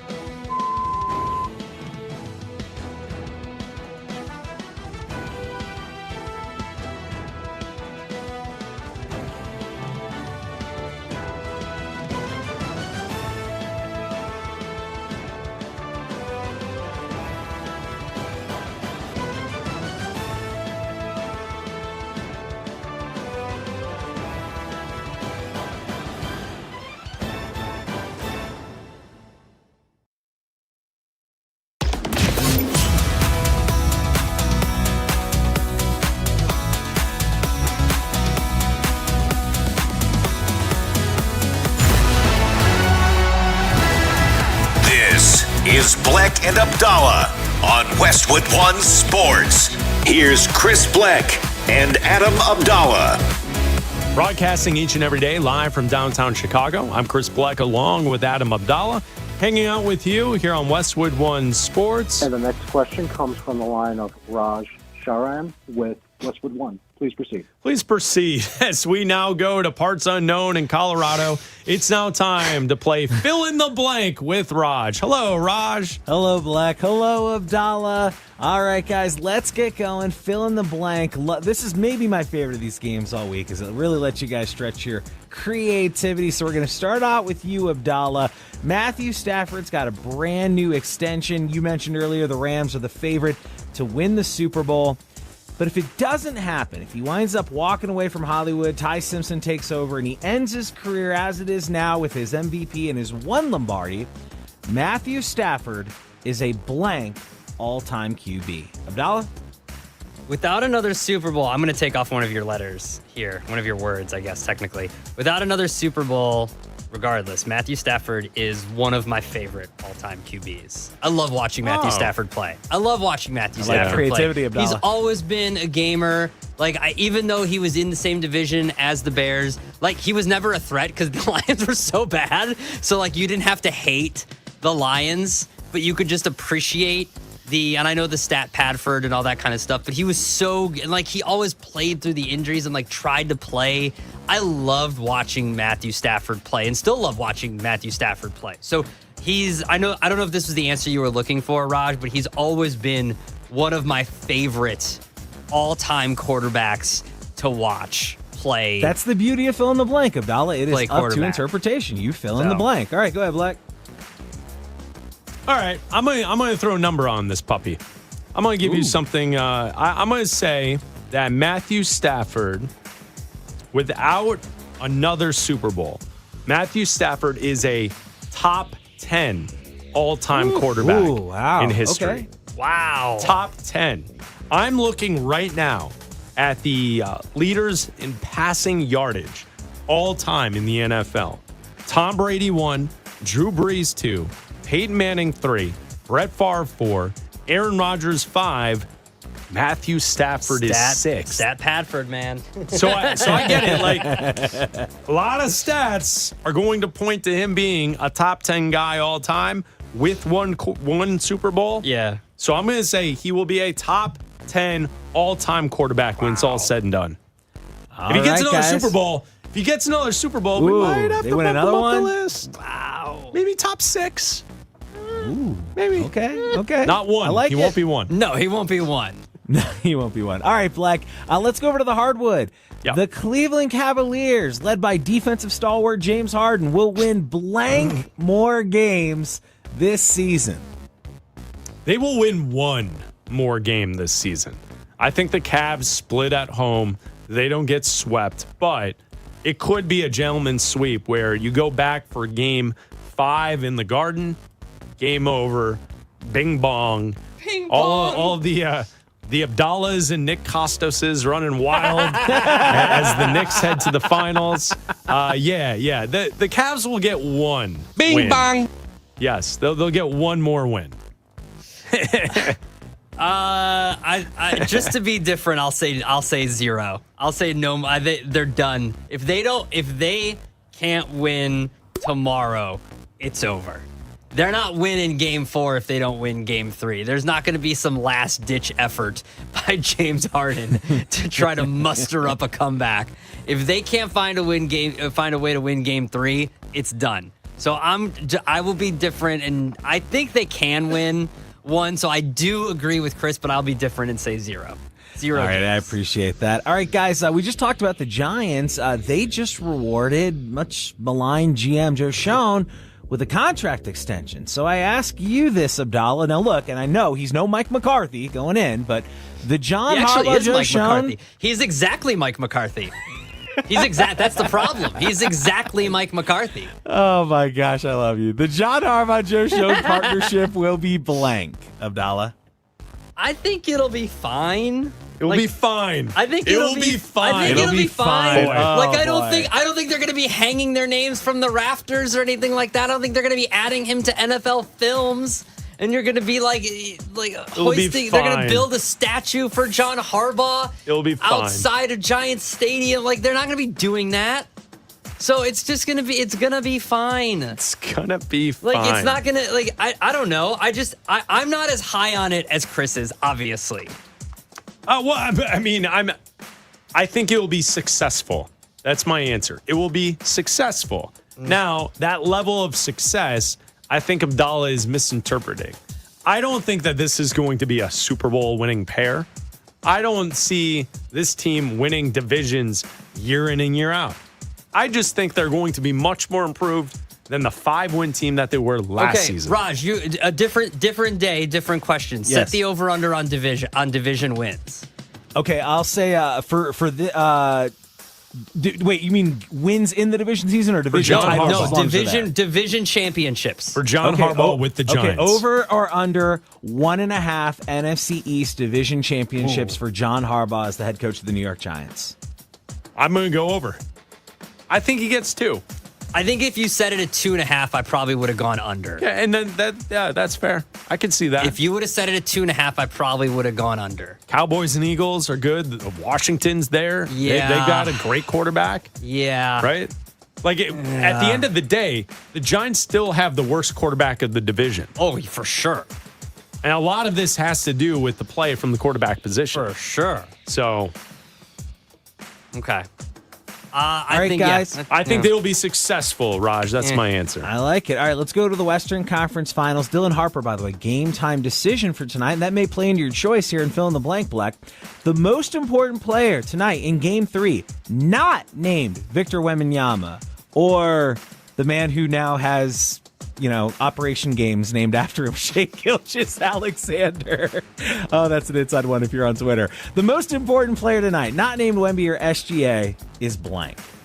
Yeah, this is a good question, Raj. I would also say not only Dylan Harper game time, De'Aaron Fox is listed as questionable according to the latest injury report that was released 5 minutes ago per the NBA. So we'll see if questionable, is Fox going to be able to go tonight? And then for the Thunder, Jalen Williams listed as questionable as well with the left hamstring soreness. So a lot of interesting players that we got to keep our eyes on as we head towards the game. All right, the most important player that's not SGA or Wemby in tonight's game will be Stephon Castle. Yeah. If Castle can dominate the way that he can, where defensively he's all over the place, but also making smart decisions with the basketball. Too many turnovers. What do you have, 9 turnovers in game 2? So if Castle can take care of the basketball, the Spurs will win tonight. He is the most important player in this game this evening. Yeah, 9 turnovers in game 2, so he definitely has to hold on to the basketball. I agree with you. Like, I'm not going to give you champagne or anything like that. Like, so yeah, it's definitely Stephon Castle. Like, the scoring's there. He put up 25 points in game 2. Not Chet Holmgren? No, I'm not going to give you Alex Chet Holmgren. Caruso? No, it's got to be someone on the Spurs, because besides, Jalen Williams, everybody's going into that game healthy. So it's got to be someone on the Spurs for them to try to win at home tonight. So I'm going to go with Stephon Castle as well, because it has to be him. Not Harrison Barnes? No. Mason Plum. Bismack Biyombo. Oh, Bismack Biyombo. Bismack Biyombo. All right. Yeah. Nice choice. Raj. All right, guys, as you broadcast from the great city of Chicago, I read you a statement from your Chicago Bears. The Chicago Bears have exhausted every opportunity to stay in Chicago, which was our initial goal. There is not a viable site in the city. As a result, the only sites under consideration are in Arlington Heights and Hammond. So I asked for our fill-in-the-blank question. The Chicago Bears' new stadium will specifically be located in blank. Abdalla? What was the date on this statement? From yesterday? From 2 months ago? From 6 months ago? Like, locally, here's the backstory. This is ridiculous. People around the country who do not care, because I don't think people do. I don't know if people in Illinois care anymore. This is what happened this week in Chicago. The mayor knows that he's on his way out, and so he's trying to drum up PR for himself. And so the mayor here in Chicago went around this week saying and telling people that the Bears reached out about a stadium in the city, even though it has been ruled out that the Bears will build a stadium in downtown Chicago. There is no space. There is no location. There's no way to get this done. The reports followed up on the mayor talking all week, trying to suggest, because like all the local news channels then ran with it, that, hey, maybe the Bears are thinking about getting back in the city of Chicago. Yep. It's not true. What the conversations were about their lease currently at the current Soldier Field in downtown Chicago. It wasn't about finding a new plot of land in the city limits. So the mayor is just, he's a fill in the blank, right? Yeah. So that's one, Raj, to take into. So then the Bears had to release the statement Raj just read to us because there was so much media coverage over the mayor talking this week where they lost the team. The team will not be in the city of Chicago. It will be in Arlington Heights. Yes, and it's the same statement that the Bears had to release like 6 months ago. Right. And it's the same statement that they released a year ago. Right. And it's the same statement they released a year and a half ago. And this has been going on for way too long. And you know whose fault it is? It's not the city's fault. It's not Arlington Heights' fault. It's not Hammond's fault. It's Kevin Warren's fault. Yep. The president of the Bears. It's his fault for dragging ass on this, and it's the reason that the Bears won't have a new home until I have a grandkid, most likely, and my daughter's only 3. So that's how long this is going to take. I hope we have a new stadium before then. That's how long this is going to take. The answer is Arlington Heights. It's always been Arlington Heights. It always will be Arlington Heights. The Bears own the land outside of the Chicago suburbs in a town called Arlington Heights. They own like 90 acres or something. That's where the stadium will be put. The problem is, because what Abdalla's pointing to, Kevin Warren dragged ass thinking he could manipulate politicians into doing what he wanted. Now, state government officials are like, you guys wasted your time. We're not going to pass this bill that's coming up that they were looking for a cut on tax rates. And so now the Bears are kind of stuck. And Raj, the only other piece of the information that came out in the last week or so is that I guess experts went to Hammond, Indiana to look at the site. And they're like, yeah, there's toxic chemicals on the site. And they're like, it's not we not sent you right. a picture, Raj, when we were driving to the Final Four. How would you describe that we sent you the location, picture. Raj? What'd you think of that? I thought that looks like the home for an NFL franchise. Yes, yeah, exactly. Absolutely. Yeah. All right, so, guys. I know to a national audience, it is probably somewhat new because I know there were headlines in the last week about this, but we're all just so sick of this story locally because the answer is obvious, and the Bears dragged their ass trying to get it done. Didn't the Bills announce and build their stadium? And they will open it before the Bears even put a shovel in the ground. As long as this has been going on? That's how long this has been going on. It's been going on so long that in the city of Chicago, the soccer team, the MLS team, the Chicago Fire, not only announced a development, they will have shovels in the ground in the amount of time that it took the Bears to just say they are deciding between two locations. So it's a complete and utter mess. A blank All show, right, if you will. guys, on a lighter note, and finally, we talked about Star Wars coming out. This weekend's the start of summer blockbuster season. It's Memorial Day weekend, so I ask you guys, I'll start with you, Bleck. The summer blockbuster I'm most likely to see in theaters this summer is blank. Oh, my answer 100% is The Odyssey. Christopher Nolan, boom, I'm there in a theater. The second option would be Disclosure Day, because new Spielberg, where there's aliens involved, I'm in. I'm all about it. So 1, The Odyssey, 2, Disclosure Day. Yeah, my answer is also The Odyssey. And if I had to pick from the list that Raj gave us, it's either going to be Disclosure Day or I don't know, Star Wars, no Masters of the Universe, no Supergirl, no Minions, no Moana, no Spider-Man. It would be Toy Story 5. Oh, okay. Toy Story 5. Toy Story 5. But We're it's definitely taking going to be The on Odyssey. We are It is taking on absolutely technology going in to Toy Story be 5. The Odyssey for sure. I will be there for The Odyssey. Okay, let me just say quickly. The He-Man marketing for the movie, it doesn't look terrible. No, it doesn't. I would be willing to sit through Masters of the Universe. Yeah. It has the box office killer, though. If you want a movie like a tentpole franchise to tank, you cast Jared Leto. See, I wasn't wrong. You thought I was kidding. You thought I was kidding. What is he in this movie? Is he Skeletor. He's Skeletor. No, he's not. Yes. Yeah. Really? Yes. He didn't have to wear makeup. All right, Raj. Thank you, How about fellas. that? Happy Memorial Day weekend at the movies. Yes. And yes, the mayor of Chicago can fill in the blank. Yes, that's what we learned here in this segment. Bleck Abdalla, sponsored by Progressive Insurance. Save on commercial auto insurance from Progressive. Get a fast quote at progressivecommercial.com. ESPN.com has an article out suggesting the best fits for NFL free agents who are still available. Stephon Diggs. Where could he land? We'll tell you coming up next. Spurs Thunder is living up to the hype. Series split 1-1 headed to San Antonio. Will Wemby or SGA take the edge in Game 3? We'll find out Friday night. Westwood One Sports.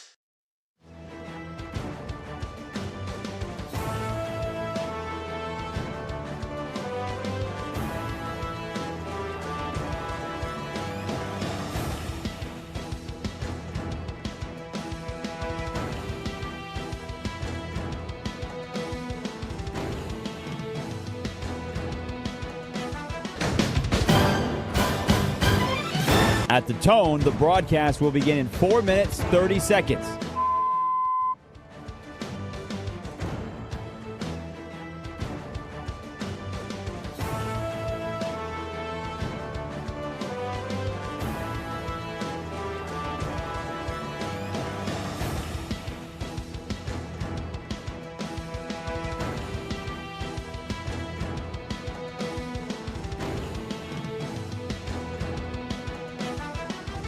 At the tone, the broadcast will begin in 4 minutes.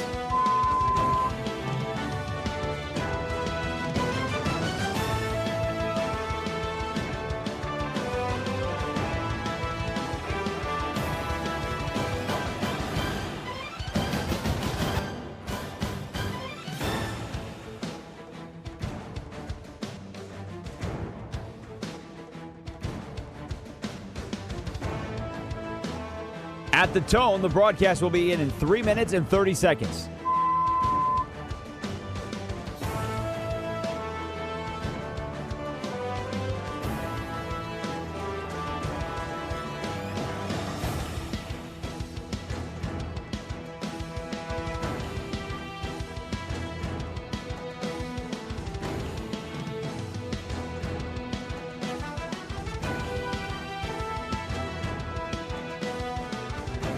At the tone, the broadcast will begin in 3 minutes.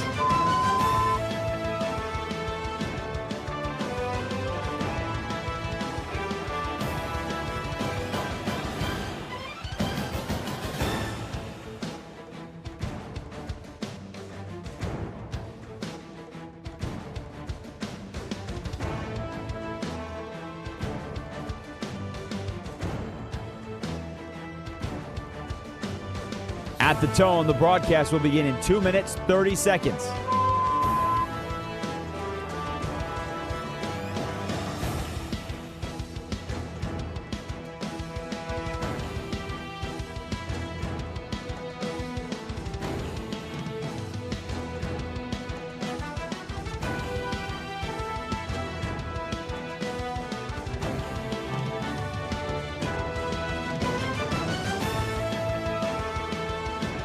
At the tone, the broadcast will begin in 2 minutes.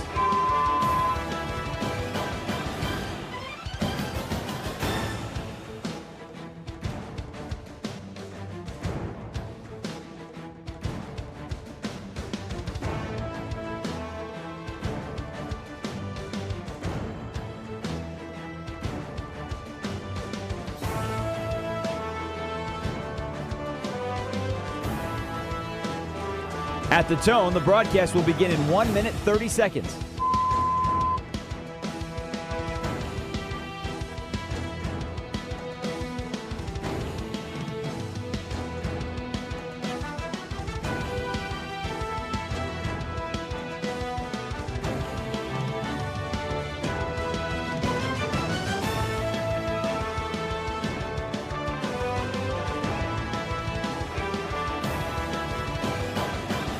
At the tone, the broadcast will begin in 1 minute.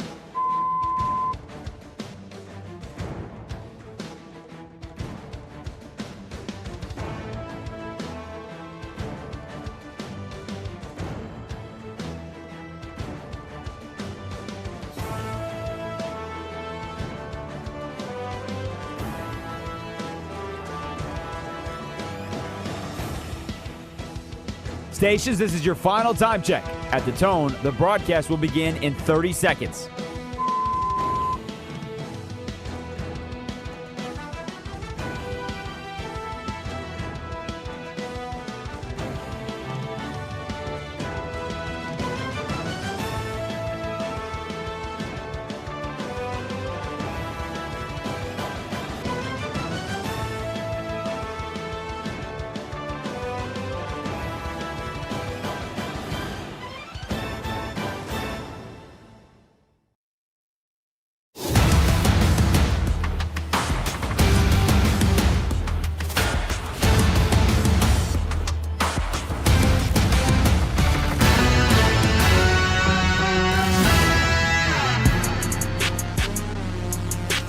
This is Bleck and Abdalla on Westwood One Sports. Here's Chris Bleck and Adam Abdalla. Matt Bowen on ESPN.com has an article up. The best NFL fits for 14 free agents who are still remaining here in this offseason of the NFL. It's Bleck and Abdalla here on Westwood One Sports and the Westwood One Sports app. Please download the podcast, Apple and Spotify, and also you can like and subscribe to our YouTube channel, Bleck and Abdalla's Show. Stephon Diggs is still available. There's a team that Matt Bowen places as the best fit for Stephon Diggs, and it's a team that's kind of sniffed around other wide receivers here in this offseason, and they've got two stud wide receivers.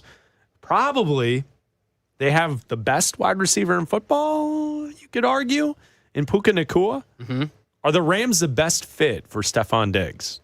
I think they could be. He also says that the Ravens could be a fit for Diggs, but, you know, this is a team that was reportedly looking to trade for A.J. Brown before the draft, but couldn't make the move work. And that move would have made them move on from Devontae Adams. So if they did this move, they could keep Adams and add Stephon Diggs and have Puka Nacua. So that mix of players, that wide receiver room would be great. If he doesn't go there, the Ravens could use him for sure.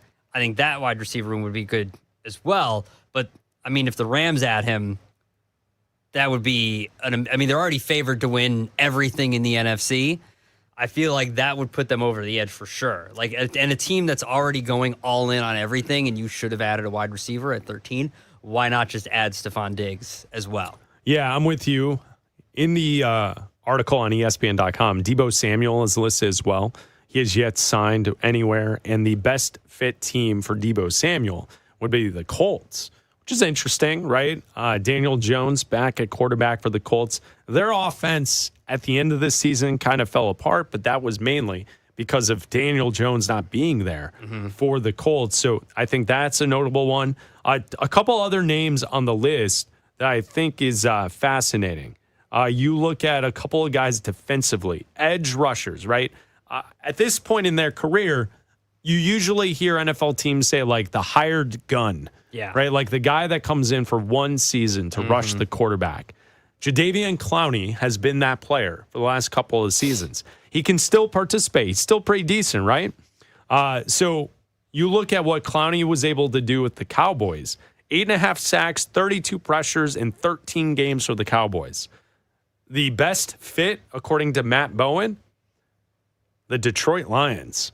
I could see that. I mean, they've always needed some form of edge rusher help. You know, they drafted Derek Moore in the second round to go opposite Aiden Hutchinson, but we've seen the teams that have had successful defenses in the playoffs just have bodies that they just keep throwing at you, that they rotate throughout the playoffs, and that's what they do. So if you add Jadeveon Clowney, you know, how much does he play? He's obviously not playing every single down on defense, so you just pick and choose your spots with him. And I think with every edge rusher that's on this list, they're not playing every single down. So on defense. So you just kind of pick your spots with them. Hired gun. Exactly. And then the last name as far as edge rushers go, Von Miller has yet to sign somewhere. The best team fit would be the Chicago Bears. You and I are both Bears fans. I agree. I would love to have Von Miller for one season as the hired gun, because guess what? The Chicago Bears didn't do anything to improve the edge rush position in this postseason, in this offseason. No free agents. They didn't use draft picks, so they need someone. And so if it's Von Miller, okay, I'm done with that. I could see that. I would take Von Miller or Clowney. I would take any of them. Either any of those them, two players. Both of them, whatever. I mean, anything on the defensive line, because the Bears haven't done anything.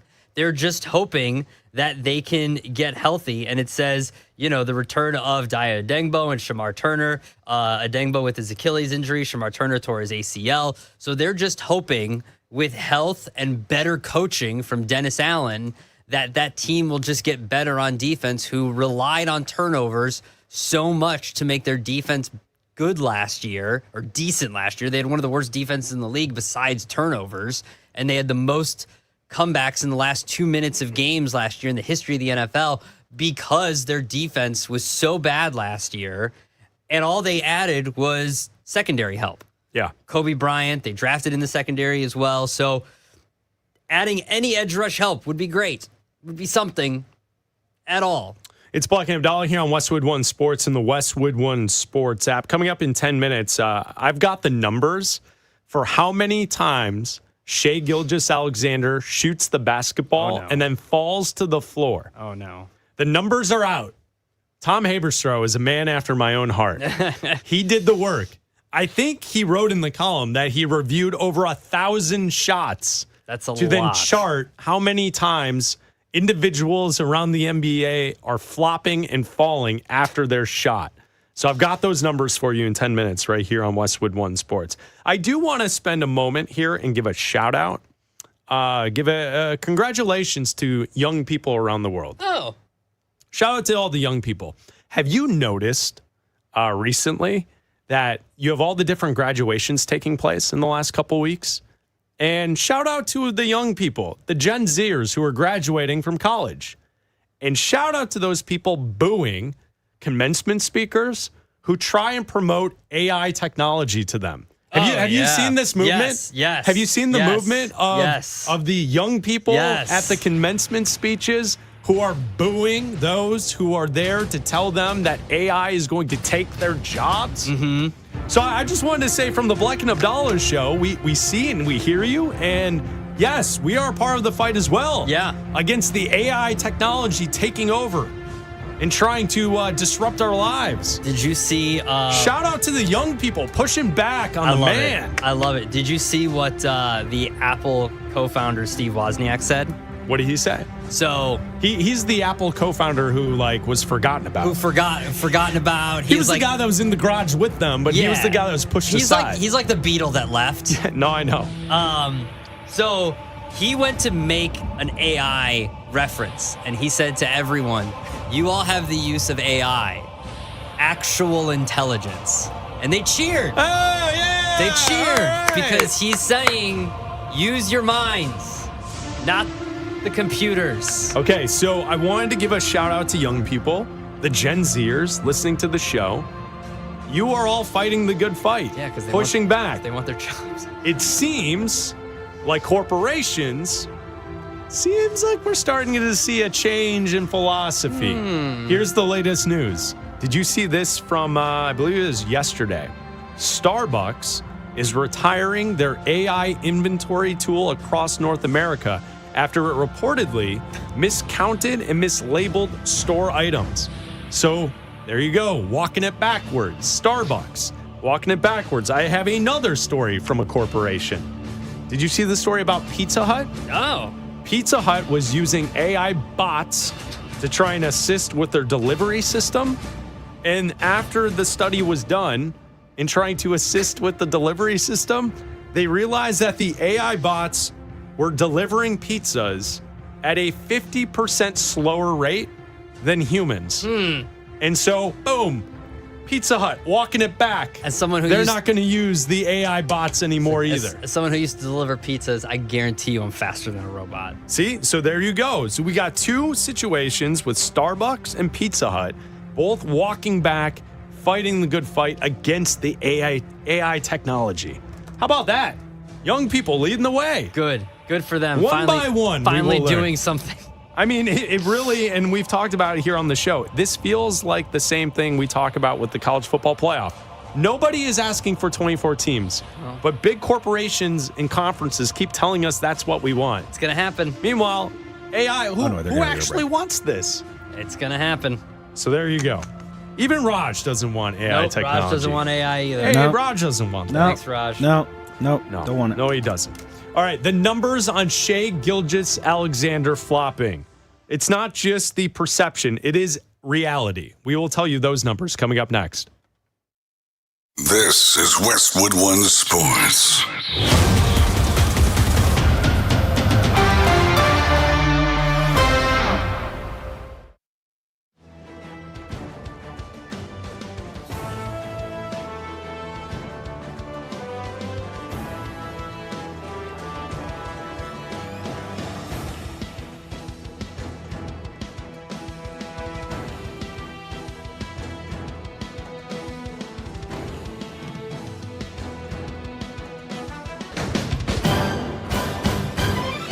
At the tone, the broadcast will begin in 4 minutes, 30 seconds.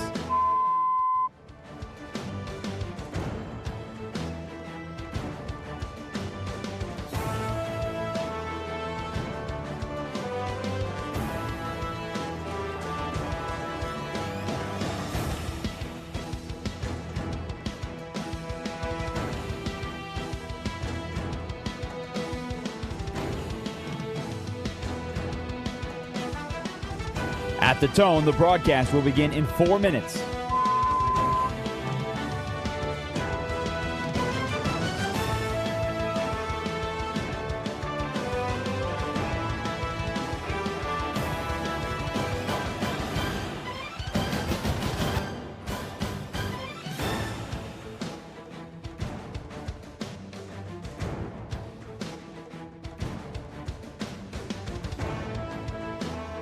At the tone, the broadcast will begin in 3 minutes and 30 seconds.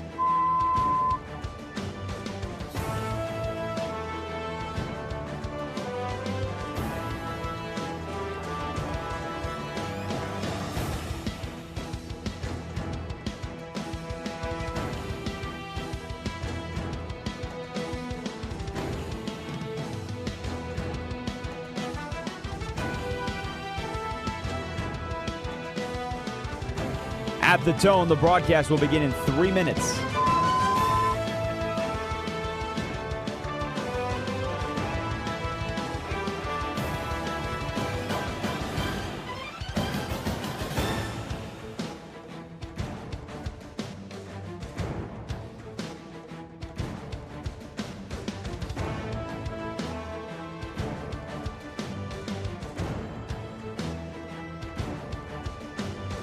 At the tone, the broadcast will begin in 2 minutes, 30 seconds.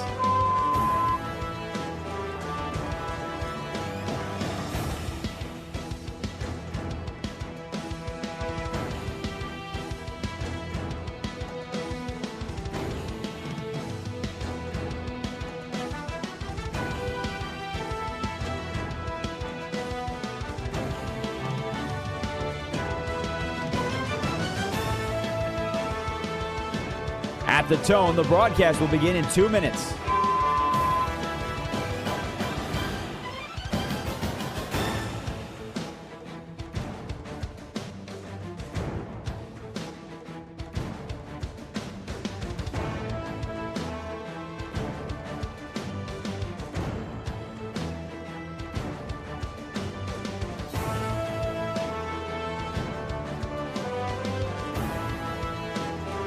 At the tone, the broadcast will begin in 1 minute, 30 seconds.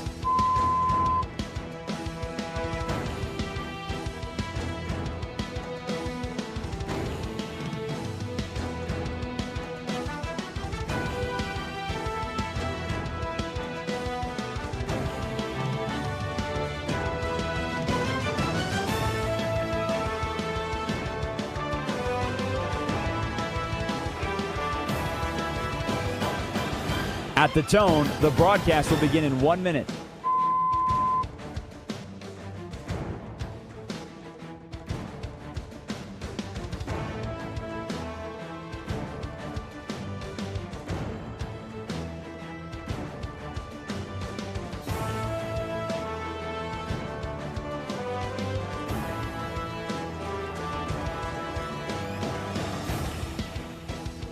Stations, this is your final time check. At the tone, the broadcast will begin in 30 seconds.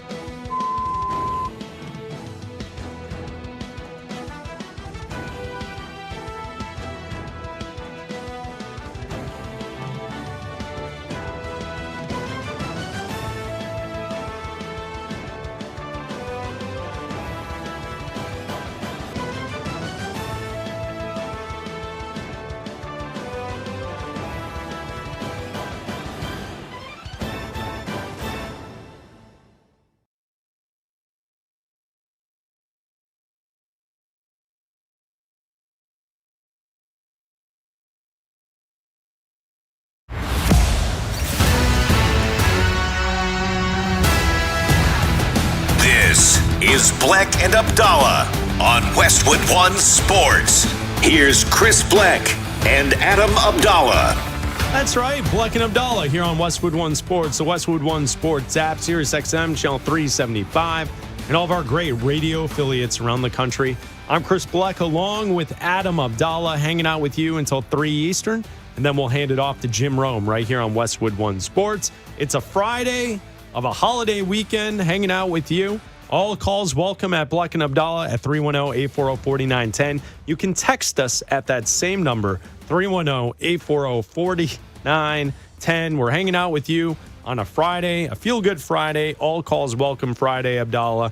And we are talking basketball as Game 3 of the Western Conference Finals is tonight, 8:30 Eastern on NBC television. Should be a fantastic game. This series is split one game apiece, Thunder and Spurs. And quite honestly, this is some of the best basketball we are going to see this year. The two best teams in the league going head-to-head. And a part of this conversation has been about the the Thunder and maybe the lack of enjoyment that people have watching a team that's so great because of things that have nothing to do with actually scoring the basketball that take place during a game. Yeah, I think the problem is when you ask someone about the Oklahoma City Thunder, or you bring up the game, or you talk to someone on the street about the Thunder, or you post a video about the Oklahoma City Thunder. Whatever happens about the Oklahoma City Thunder. Are you in your mentions? Is that the problem? I'm not in them. You're worried about your mentions? I'm just seeing in them. No, I'm just seeing them. That I'm not in them. I'm just seeing them. I'm not in Roz, them. it sounds like someone that's in their mentions. I don't know. I see you responding in them. Oh, yeah. I've got to let people know. Thunder Maybe up. looking at the comments of some videos posted this week, perhaps. Yes. Okay. Listen, I'm just looking. I just want to know. I just want people. Deal. I just want to know what people in the streets are saying. And a lot of people are saying Thunder up. Apparently, Bleck Abdalla videos about the Thunder do engagement.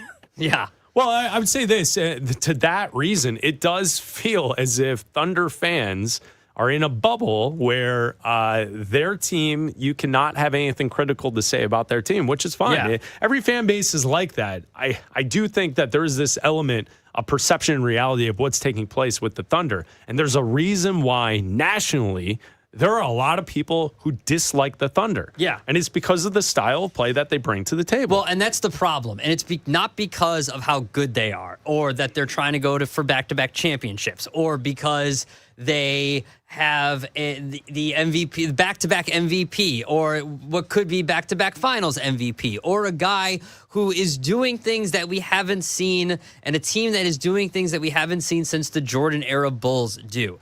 It is a conversation about the flopping. It is a conversation about foul baiting. It is a conversation about dirty play. And that's a problem because of how good they can be without doing all of that. There is no reason that the Oklahoma City Thunder need to be doing all of this. They could be just as good without the flopping and the foul baiting because they're a very insanely deep team. Their second best player has missed significant time in the playoffs, and they're still winning games. And they've been able to find ways to win without Jalen Williams. And because of that, that's why I think they're such a good team and have a chance to become back-to-back champions. And that's why it makes me upset that they do this, and we have to watch this night in and night out. And on the opposite side, you watch the Spurs and Victor Wembanyama have to go through this and play ethical basketball. Have to go through this. Well, that poor guy. Well, I mean, listen, that poor professional athlete. Because I'm rooting against the size of unlike any human we've ever seen before. I'm rooting against the Thunder. Oh, this poor guy. When you should be rooting for greatness. The last time we had somewhat of a dynasty in the making, it was the Warriors.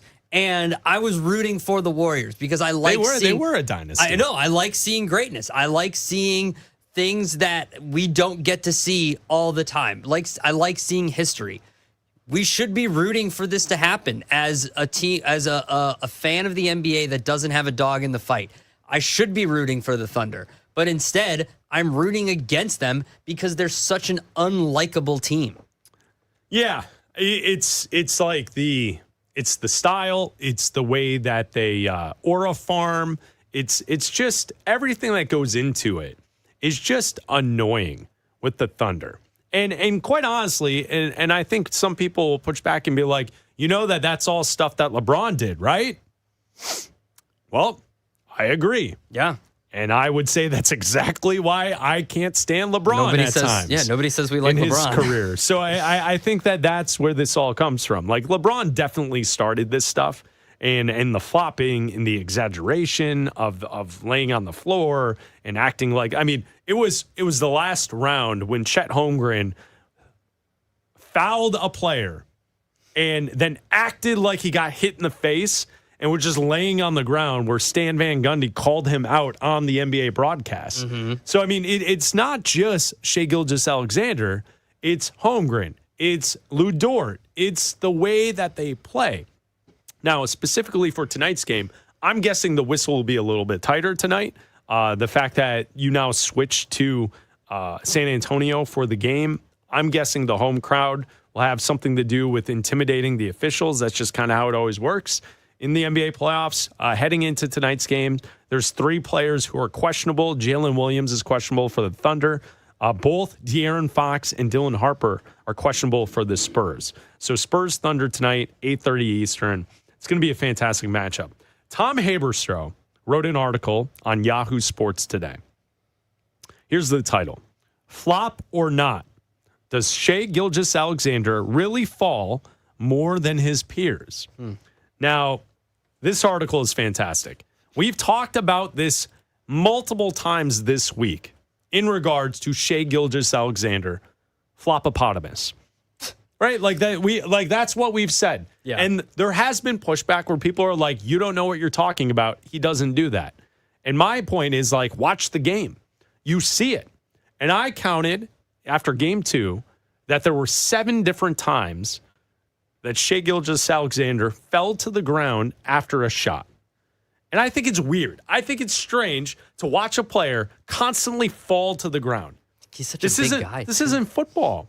Now, basketball is a physical sport, so people do fall to the ground. But that often, it's weird. What are you doing? Yeah. Why are you laying on the ground so much? So Haberstroh wrote this column, and he wrote that he spent several hours watching film, and he looked at 5 stars here in the NBA playoffs to see how they stack up on falling down. So those 5 players, Shai Gilgeous-Alexander, James Harden, Jalen Brunson, Donovan Mitchell, and Victor Wembanyama. Okay, so those are the names. Here is what the conclusion is based on charting the shots and the amount of times individuals fell. Per Haberstroh, that Shai Gilgeous-Alexander, if you look at field goal attempts where there wasn't a foul called in these playoffs, Shai Gilgeous-Alexander falls the most compared to the other 4 high-scoring peers that he charted. Here are the numbers. On 187 shots here in the playoffs, Gilgeous-Alexander has fallen 20 times where there has not been a foul called, which is 10.7% of the time. James Harden has fallen 19 times out of 219 shots, 8.7%. Jalen Brunson has fallen 19 times on 240 shots, which is 7.9%. Donovan Mitchell has fallen 26 times on 342 shot attempts, which is 7.6% of the time. And the 5th player that he looked at, Victor Wembanyama, has attempted 164 shots. He has fallen once on those attempts that were non-foul shots, 0.6%. He also goes into those shots, including fouls, in the postseason. And Shai Gilgeous-Alexander, if you include the shots that are also fouls, has fallen 39 times on 224 shots, which is 17.4% of the time. The next closest player is James Harden at 11.9%. Brunson at 9%, Mitchell at 8.4%, and Victor Wembanyama has fallen 8 times on 192 shots, including the fouls, so it's 4.2%. So when you dig into the numbers, the perception of Gilgeous-Alexander constantly falling to the ground, when you look at the actual numbers, it backs up the fact that that's reality. He's constantly falling to the ground. It's what it is. And I think it's bad for the product. And clearly, it changes the perception on what people think of a player who should be celebrated because you're a 2-time MVP. How often do you see a guy win MVP back-to-back years where the national conversation about that player is just how he's not actually as good as he is because all he does is foul bait and fall to the ground? It's not even back-to-back. It's 2 MVPs, period. The fact that he's won 2 MVPs, period. There are guys that we put alongside the best NBA players ever that have only won 1 MVP.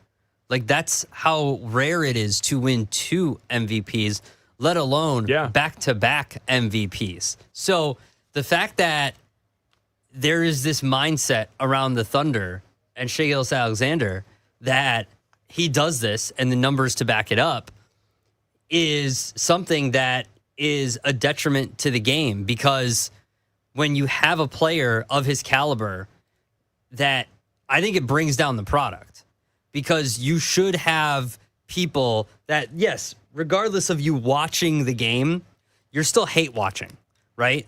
Like Well, you're watching, you're rooting for the other team. You're rooting for the other team. You're rooting for the Spurs. You're I mean, rooting that's for sports. Like, to say hate watching, like, sports is that. I understand that, but you don't. But not for the best team. But we talked earlier today on the show that, say we forward this to the finals and the New York Knicks are the team that gets the NBA finals from the East. If they're facing the Spurs, I'm probably going to lean towards the Spurs. Yeah. But if they're playing the Thunder, I'm definitely hoping the Knicks knock off the Thunder. Absolutely. For sure. For sure. And that's why I think that the Spurs have an opportunity tonight, depending on, if Fox and Harper are able to play their game time. Did you say they were questionable for tonight's game? Yeah, the injury report that was released at 2:00 Eastern has De'Aaron Fox and Dylan Harper listed as questionable for tonight. I believe Shams Charania is reporting that Dylan Harper's game time decision. But officially, he's listed as questionable. Jalen Williams is officially listed as questionable, too. So if one of those guys can go, if Harper can go, or Fox can go, then it gives them a much better chance, obviously. But if you can split at home the way you were able to split on the road and make this a best of 3, that's the best case scenario, I think, for the Spurs. Because I don't think you're winning 2 games at home against the Thunder at this point. And this is also like the first time I read in like 33 games that the Thunder are going to be an underdog in a game, which is wild to think of. Okay, so let me also throw this out there. The other side of this argument, and you can join the show at 310-840-4910. And all the pushback that we're getting for people saying, like, we're hating on SGA. I don't think it's hate on SGA. It's just not fun to watch. No. It is also the responsibility of the officiating crew to call this stuff. So, like, a part of this could also be he is getting rewarded for falling to the ground because he's getting free throws out of these shots that perhaps if he wasn't falling to the ground and exaggerating and acting like someone shot him from a grassy knoll, it's possible that he would not be doing this. Mm-hmm. Because if you look at the numbers from that Yahoo article from Haberstroh, if you just pulled out the numbers on the fouled shots only, because I gave you fouls and shot attempts where there were no foul called. Mm-hmm. If I just give you the numbers on how many times he falls to the ground when he's fouled, what do you think that percentage is at? Do you know? Mm-mm. The percentage of times that Shai Gilgeous-Alexander falls to the ground and it's called a foul, 19 out of 37 shot attempts here in the playoffs. That's 51% of the time. Well, so he's clearly being rewarded for flopping to the ground because then the whistle goes. Exactly. And then he gets to go to the line. I mean, compare that to James Harden. James Harden, when he's fouled, has only fallen 12 times, which is at 29%. Mm-hmm. Like, that's like crazy. Like 51% of the time that SGA is fouled, he falls to the ground. Yeah. But if he gets rewarded for it, why is he going to stop? I mean, are we playing basketball or are we acting? Like, what's actually going on? Well, it is entertainment, so why not? I mean, at a certain level, like, don't you, as an opponent of this, don't you just want to give a little bit extra of that elbow shiver? That's what I'm saying, dude. Forearm, right? A little sweet chin music right there. You say that the whistles are going to go more in the favor of the Spurs tonight. I'm guessing they will. I'm saying someone needs to go out there. Hey, you want the crew for tonight? And a little extra, All right, tonight's crew for Game 3. Maybe put Kelly Olynyk out there. It's the Mark Davis crew. Okay. The Mark Davis crew. He's a good official. I like a Mark Davis crew. So this, yes, a Mark Davis crew. I can also report, courtesy of friend of the show, Michael C. Wright. Oh, yes. Love Michael C. Wright. That's our guy. We're getting Fiesta shirts. Oh, yes. Fiesta shirts. All right. Now, I don't think the court is Fiesta. Oh, why wouldn't it be? Well, look at the picture. The picture doesn't have the Fiesta court. It just has the spur on it. But the shirts are Fiesta. Interesting. I know, right? Yeah, I'm guessing tonight. I'm guessing. I don't know. Does Michael C. Wright list there what uniforms they're wearing? No. He just said he just put a picture up and it just says shirts. Well, I know the NBA has tried to get teams to wear their set normal stuff in the conference finals and the finals. Yeah. But like last night, the Knicks, that's not their normal. No. What happened to home whites? I know. It's What happened to home whites? I know. You and I are old. I've said this for a while with the NBA. A major problem with the regular season and getting casual fans to understand what's taking place in the regular season is going to this world where teams aren't wearing white at home and then they have like 6 or 7 different uniforms. What you need is familiar things. So when you walk by a TV or you flip through the channels and you see green and yellow, you know it's Celtics Lakers. Yes. Right? Like when you see a team that has like bright blue, and then you come to find out that those are the funky, goofy Indiana Pacer alternative uniforms. It's like, what is this? No. Like, why were the Cavs in white yesterday? I know. Wearing like white and brown. I know.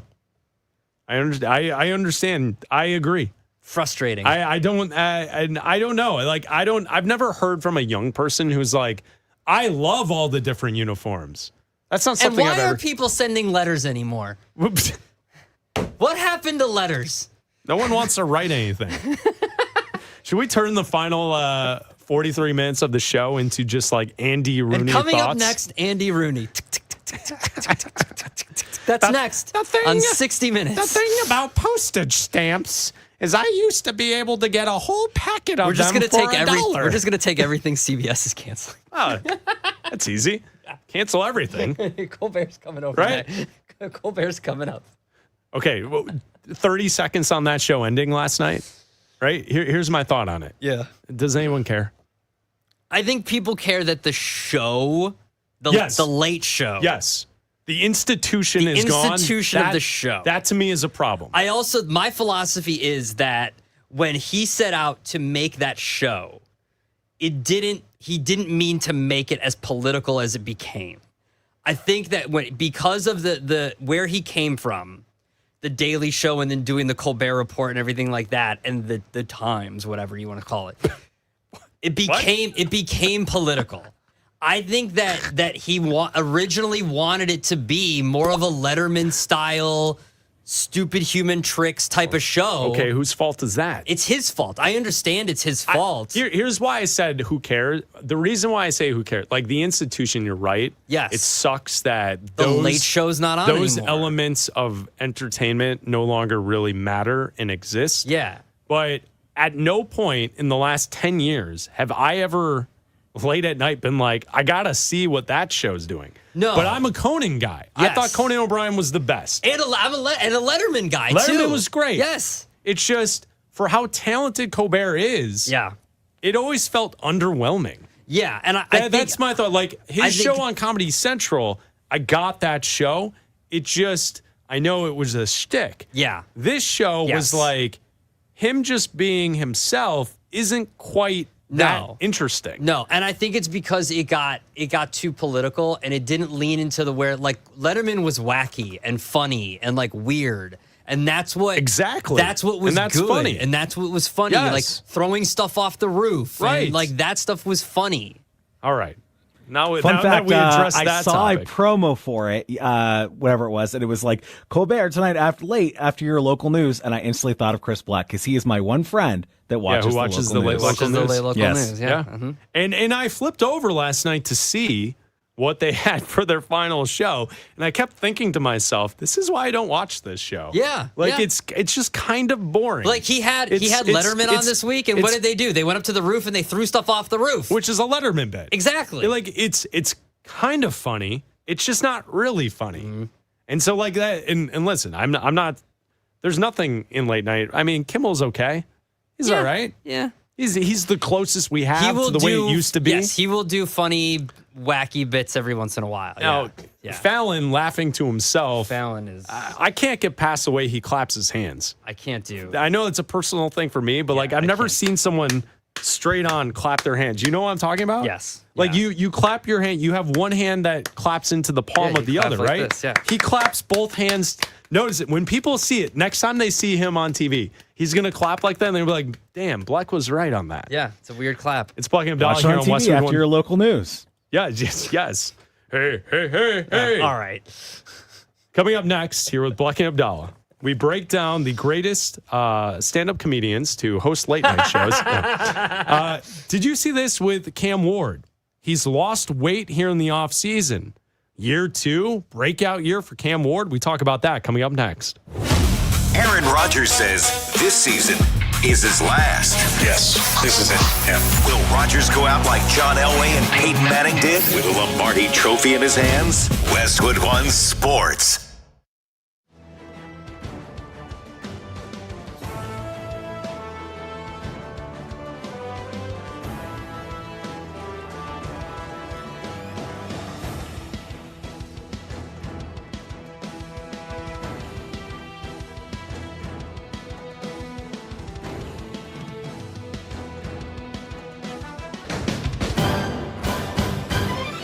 At the tone, the broadcast will begin in 4 minutes, 30 seconds.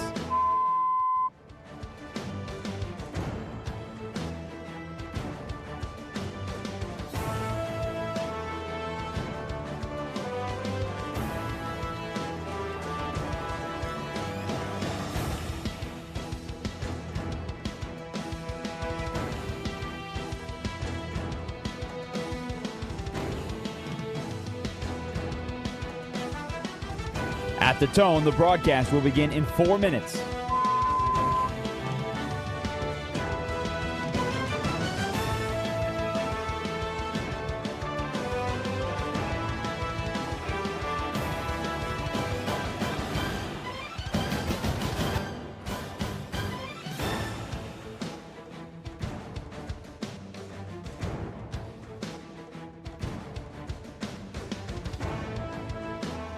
At the tone, the broadcast will begin in 3 minutes and 30 seconds.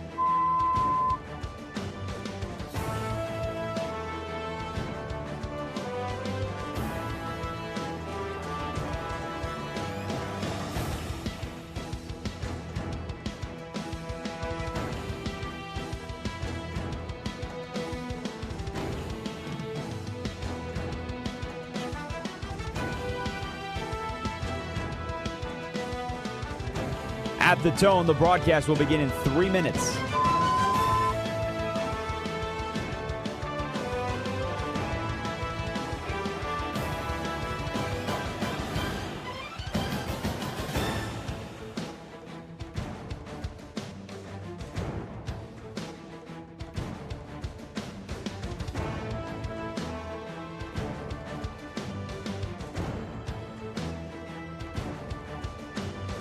At the tone, the broadcast will begin in 2 minutes, 30 seconds.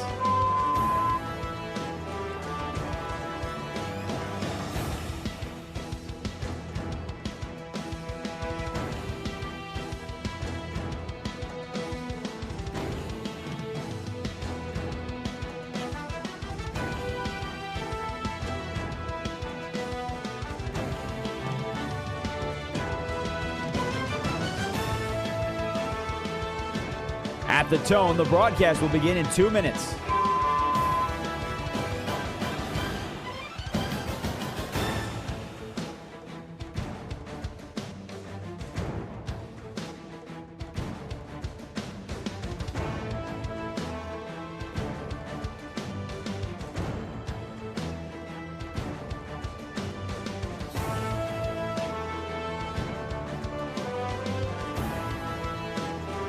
At the tone, the broadcast will begin in 1 minute, 30 seconds.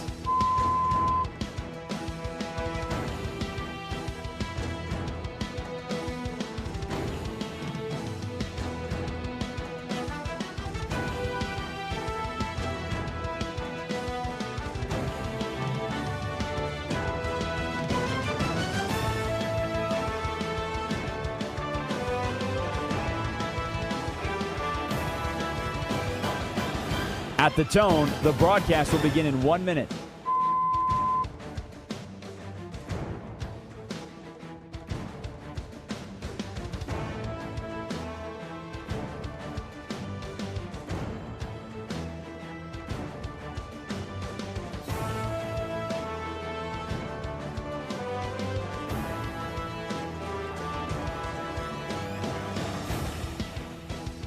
Stations, this is your final time check. At the tone, the broadcast will begin in 30 seconds.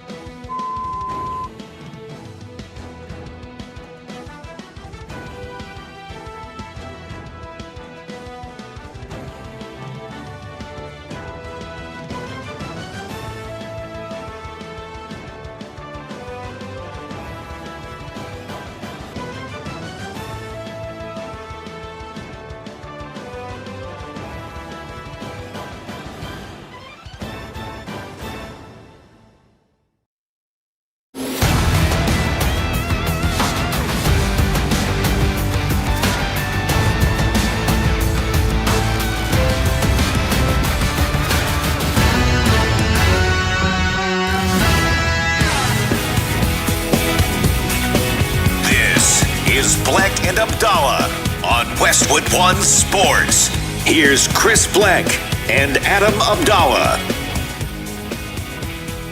OTAs taking place around the National Football League. The Tennessee Titans had their first practice this week. It was open to the media on Thursday, and Cam Ward looked slimmer. That's right. He told the media he lost approximately 10 pounds this offseason. Quote, "I think it will help with my durability. Just being faster, getting up out of the pocket, trying to play with my speed." So there you go. There's Cam Ward, year 2 for the Tennessee Titans. Robert Saleh is now the head coach for the Titans. Brian Daboll, the offensive coordinator. Is Cam Ward ready for a breakout season coming up here this year for the Tennessee Titans? New year, new me. I like it. Yeah, I think adding Brian Daboll to the mix certainly will give him a better system moving forward, and having an offensive guru like that who's better served as an offensive coordinator rather than a head coach. There are just certain guys that are better for that job than being in charge of everything. Look at Josh McDaniels. Perfect example. Josh McDaniels might be the best offensive coordinator in the NFL. Will not be a head coach. Will never be a head coach again. Unless Mike Vrabel needs to step away. Will never be a head coach again. And I think he's perfect for offensive coordinator. Daboll might get another head coaching gig somewhere at some point, but I think he's perfect to be an offensive coordinator. Now, there's also a story that Robert Saleh is removing all seed oils from the Titans facility, and he said it was a top priority to remove all seed oils. So what does that do? Explain this to me. Because I don't really.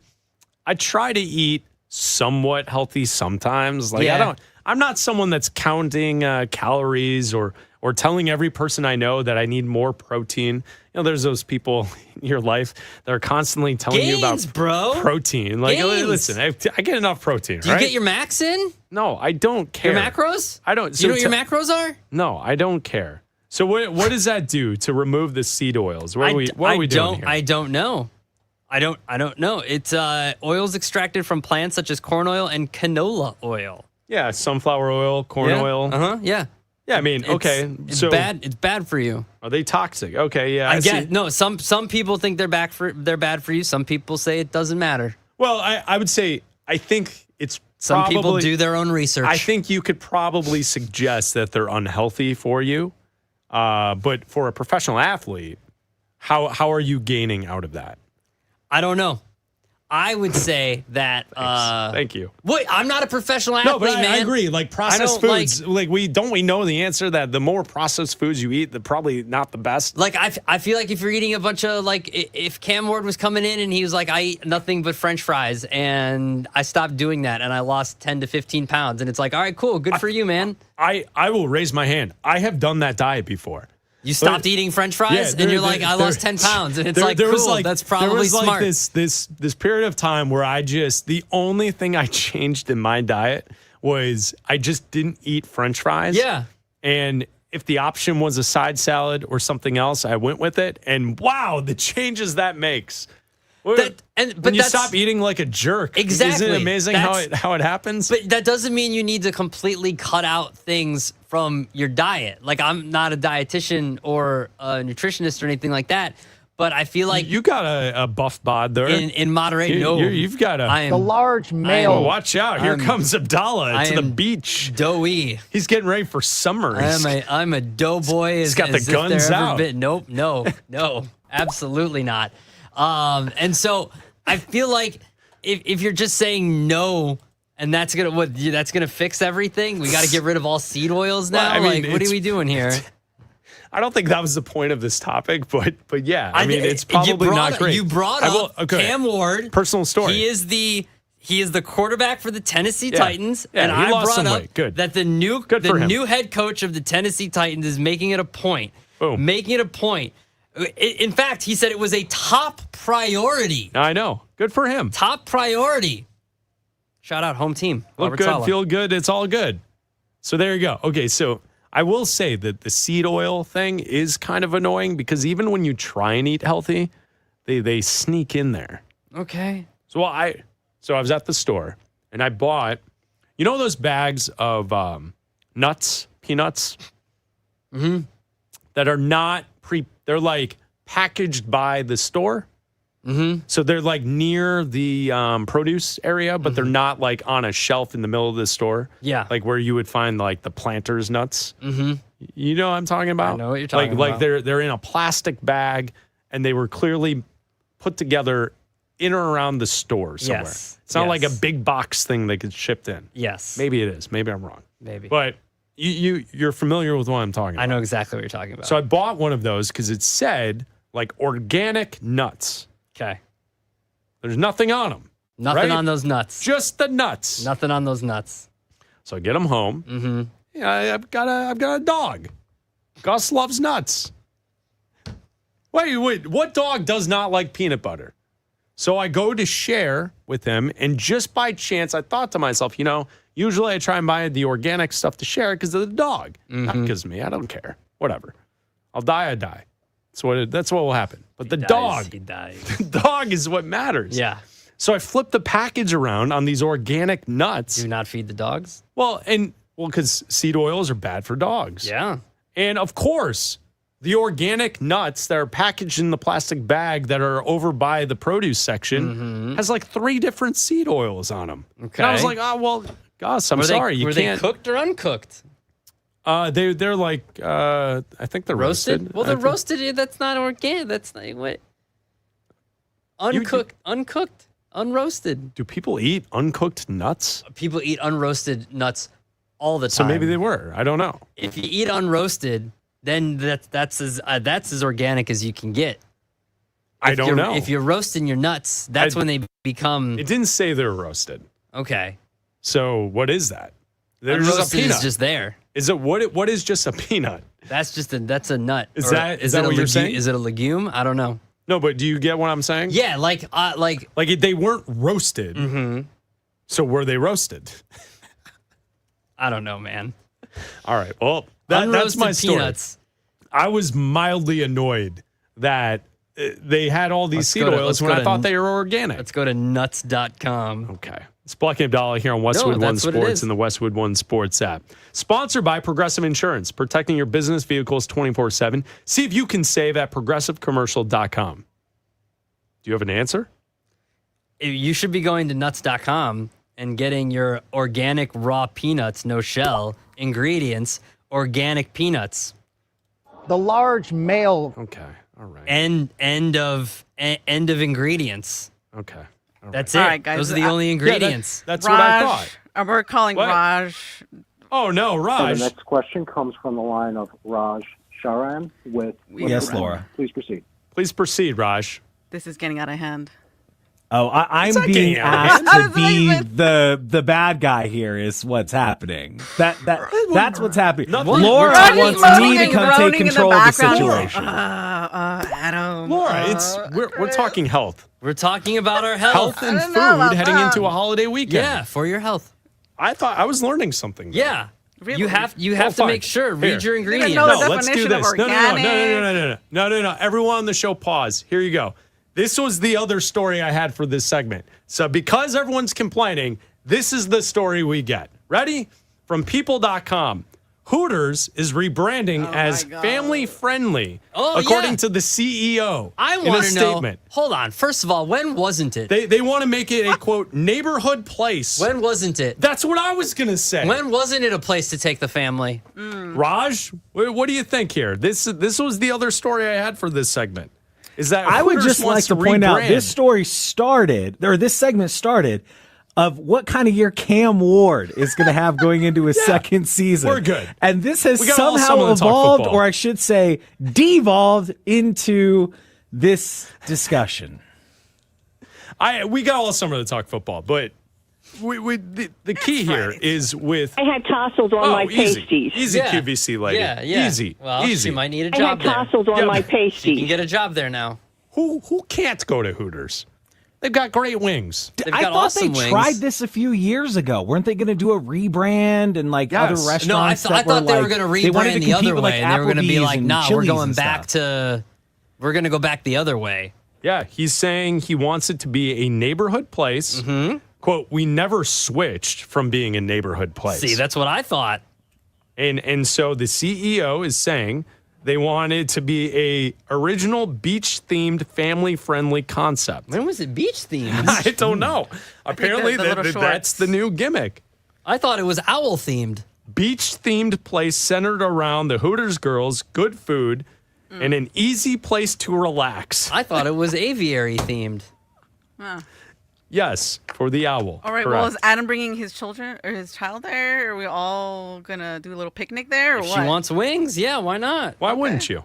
She wants some wings. She likes birds. That is true. She's a fan of birds. She likes birds. So that's the latest article.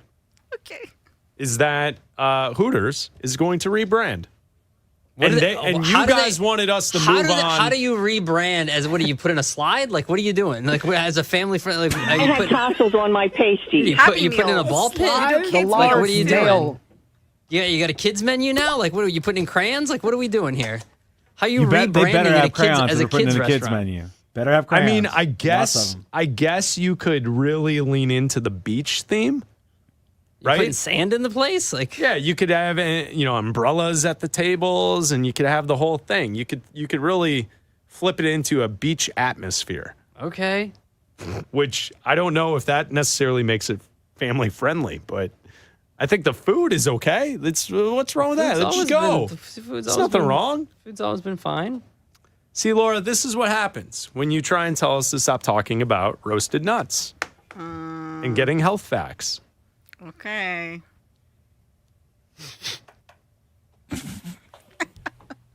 I had tassels on my pasties. It's Bleck Abdalla here on Westwood One Sports and the Westwood One Sports app. Game 3 of the Western Conference Finals is tonight. Who will win and take the edge in this series? We will talk about it coming up next. Summer's here, and life is on the move. Graduations, vacations, and more.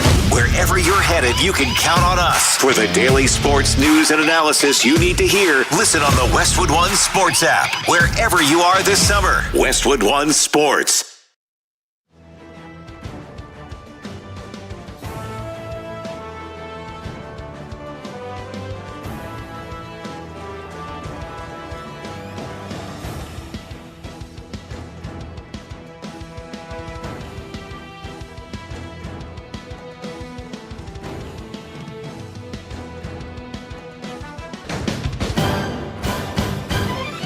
At the tone, the broadcast will begin in 4 minutes, 30 seconds.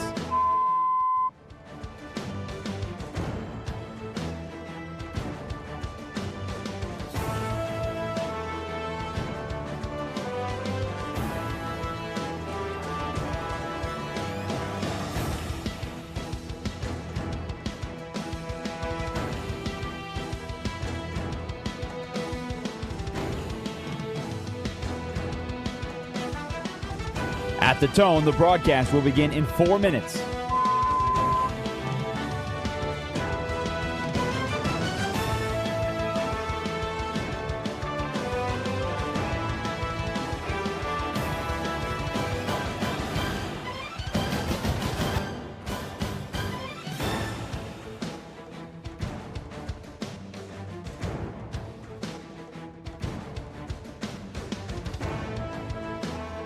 At the tone, the broadcast will begin in 3 minutes and 30 seconds.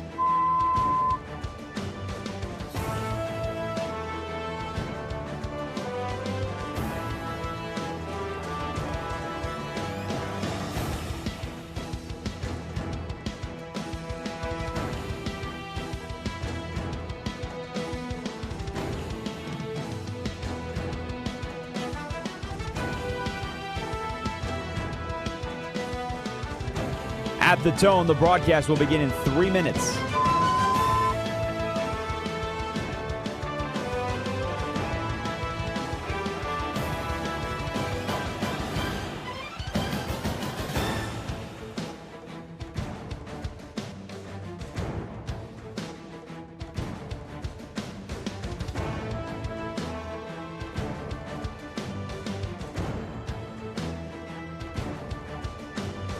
At the tone, the broadcast will begin in 2 minutes, 30 seconds.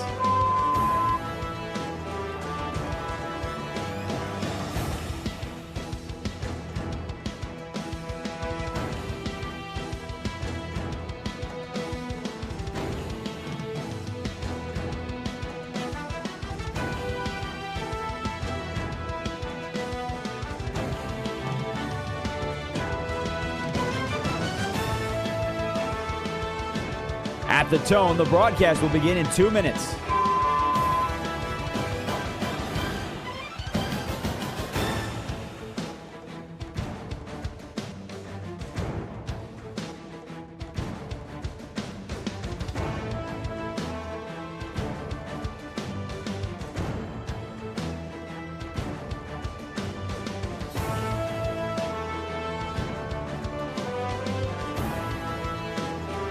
At the tone, the broadcast will begin in 1 minute, 30 seconds.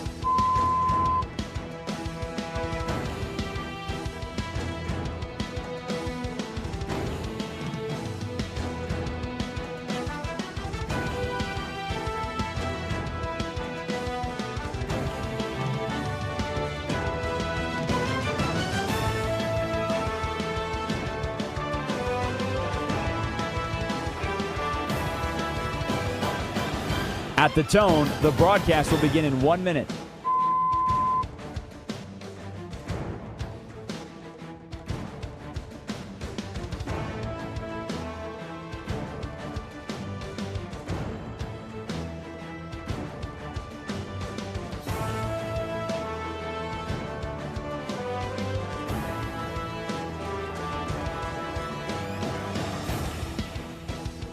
Stations, this is your final time check. At the tone, the broadcast will begin in 30 seconds.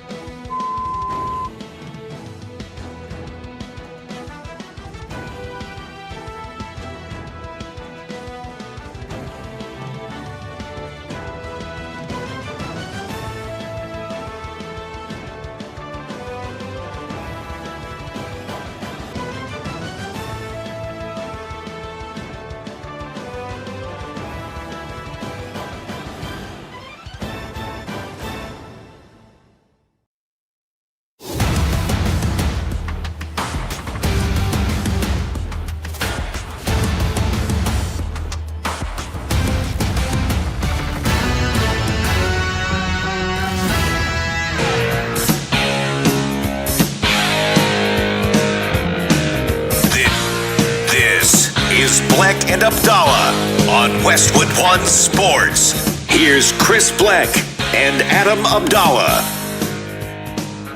Bleck and Abdalla here on Westwood One Sports. Make sure you check out the podcast on Apple and on Spotify. And also, you can like and subscribe to our YouTube channel, Bleck and Abdalla Show.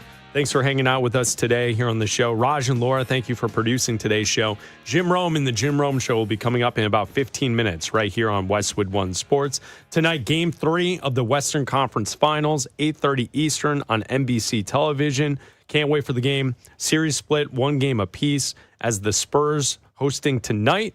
Abdalla mentioned to us moments ago that the Fiesta shirts are in play tonight for the San Antonio Spurs, which will look great on television. The injury report as of 2:30 Eastern time from both teams, De'Aaron Fox and Dylan Harper are both listed as questionable heading into tonight's game. Jalen Williams listed as questionable. Shams Charania also putting out there on social media that Dylan Harper is a game-time decision tonight, which will be great if he can play for the Spurs. They'll need him in this matchup. But I will say, with the backcourt issues that the Spurs have, the Thunder showed up in Game 2 without Jalen Williams. They had no issues. So really, I'm looking to Stefan Castle and to Vassell and to Wemby to kind of lead the way for the Spurs tonight at home as Game 3 takes place this evening. Yeah, it should be a good game. The Spurs should be able to split this 2-game set at home. I think they will, and I think it's going to be a best of 3 once we get out of this weekend. I think if Harper plays, obviously it'll be a lot of help to them. But you're right. Listen, Wembanyama wants to be the MVP. Show us again, like you did in Game 1, why you believe you can be MVP. San Antonio is going to be a great environment tonight, I think, especially with the Fiesta shirts, but it's going to be rocking regardless. So it looks fun. Yeah, it looks look great. Fun. It does look looks fun. like a fiesta. It does. And I think that, look, especially with as much as that crowd hates the Thunder, I think it's going to be extra whenever you see the flopping and the foul baiting tonight, and hopefully the refs ref it appropriately. Well, I mean, with 2 players specifically, when you look at with the Thunder and Chet Holmgren to this point in the playoffs, and his, either trying to sell fouls or the dirty gimmicks that he brings to the table. After Game 1, seeing the video go viral online of the free throw and to see him stomp on Wemby's foot, I'm guessing Spurs fans are fired up over that. Mm-hmm. Isaiah Hartenstein also pulling Stefan Castle's hair. Come on, man. In the last game. It's dirty. What are we doing? Both players. Both are dirty. Now, that's a separate conversation than the conversation about the flopping. Mm-hmm. The flopping is different. But the dirty play, that's where someone needs to either take it into their own hands, or it'll be a heavier whistle tonight in favor of the Spurs just because the Thunder are the road team in this matchup. Yeah, I think so. And if not, then the Spurs need to do something to retaliate a bit legally. Don't hurt anybody. Just retaliate a little bit. Abdalla's calling for an elbow to be thrown. Not illegally. Don't hurt anybody, but just send a message. He wants a message sent tonight. Send a message. That's it. Just send a message. Okay, so what do you think happens tonight? Do the Spurs win? I don't want to say it's dependent on if Harper or Fox plays, but I think that if they're going to win one, it's going to be the first game at home. If the Thunder are caught off a little bit by the atmosphere, if the crowd is rocking, coming off of seeing these guys come back home to San Antonio, I think tonight would be the night that place is going to be the most vocal for the Spurs. The next time we're back, it's on Tuesday from noon to 3 Eastern right here on Westwood One Sports. So when we come back on Tuesday, is this series 2-2? I think so, yeah. Heading towards Game 5? I think so. When we look to the East, I think the series will be 3-1. Because Game 4 for the Cavs and the Knicks will be on Monday. Yeah. So by the time we come back, 2 games will have been played. I think it's 3-1 Knicks, and I think Spurs Thunder is a 2-2 heading into Game 5. I'll be bold and say it's over. I think it'll be over. You think the Knicks, by the time we get back together on Tuesday, you think the Knicks will be in the finals already? I think the Knicks will be Eastern Conference champions. Stamp their ticket in. All right. Yeah. All right. Can't wait. A lot of good basketball. The NBA playoffs have definitely delivered, and the ratings have shown that. Mm-hmm. It is the holiday weekend, and Bleck Abdalla here on the show. We are experts of many things, including entertainment. And that's where we go to Raj Sharon. He's the Westwood One Sports Star Wars expert. Raj, in parts unknown in Colorado, yes. Are you amped for this weekend? A new Star Wars movie will be released. The Mandalorian and Grogu. That's right. I wouldn't go as far as to say amped, guys, and things are not looking good. I like to monitor the box office results. Oh, no. And based on the Thursday premieres, Only $12 million domestically. That is even lower than Solo, which was a flop back in, I think, 2018. Oh, no. Lowest opening previews going all the way back to 1983's Return of the Jedi. I will see the movie this weekend, and I'm going to have fun at it, but I'm almost treating it like an alternate jersey, guys. It's not. Oh, no. It's not the home whites that Abdalla wants so much. It's just kind of like a little side thing. I'll have some fun at it, but I have a feeling that when we come back on Tuesday, guys, the headline in, Deadline and Variety on them is going to be like Star Wars flop. And we're going to have to hear about how it was like the worst performing box office Star Wars movie ever. Okay, so doesn't Raj, mean it can't be a fun time, but it's not going to do well, I don't think. Is this a continuation of a previous story? Where is this in the timeline in the Star Wars world? It is. So there's a show called The Mandalorian, which you can stream on Disney Plus. Sure. And the story takes place after Return of the Jedi, the original trilogy. That's where the story takes place. Now, obviously, I have not seen the movie yet, but based on the reviews I've read, you don't necessarily have to have seen the show to be able to see the movie. They do a good job filling in the blanks and making it relatively simple to understand if you're somebody who did not see the show. Okay, now every new movie has to have like a bucket, a popcorn bucket for you to spend and waste money on that you're going to take home. And it's going to sit in a cupboard for the rest of your life, and you're going to end up selling it in a garage sale in like 5 years. Does this movie have one? And if so, what does it look like? Yes, I have seen 2 so far. The 2 I've seen, one is Little Grogu. You've probably heard of him as Baby Yoda, holding the popcorn bucket. So he's like holding it. Right. The other one is the Mandalorian helmet, and it cracks open and you can eat the popcorn out of the top of the helmet. Okay. All right. Raj, explain to me, what is the synopsis of this film? What is the going into it? I know you haven't seen it, but what's the expectation? What is this about? It's really about the Mandalorian. He's a bounty hunter and protecting the little guy while they go out on missions. I mean, that's essentially the story. That's all it really is little Grogu, he's got force power. Like, he's a little Baby Yoda. The Mandalorian is not, but he's got a lot of, like, weapons and, that sort of thing. And they go out on little adventures. All right. Is the Mandalorian friends with Boba Fett? Isn't that the... He is. They actually have had episodes together. Of the show. All right. Okay. I'm connecting some dots. Is he in the movie? I don't know yet, but he's not like marketed as being in the movie. He could always have a cameo though. All right. So out of with your Star Wars love, what are you expecting out of 5? What do you think this movie will be? 1.5. Oh, jeez. No. All right, Raj. Well, thank you. Thank you for breaking it down for us. Wow. Raj Sharon, not only super producer here on the Bleck Abdalla Show, but also a Star Wars expert here for Westwood One Sports. So there you go. Thank you, fellas. Yep. SJ is a flopper. Yes. And little BB-8, has to chime in there. Yes. BB-8. Remember the little soccer ball? I love the BB-8, yeah. All right, I mean, so the Mandalorian and Grogu coming out this weekend. Good luck to them. I will not be going to the theater. Neither will I. But enjoy the holiday weekend. Bleck and Abdalla, Jim Rome, and the Jim Rome Show is coming up next.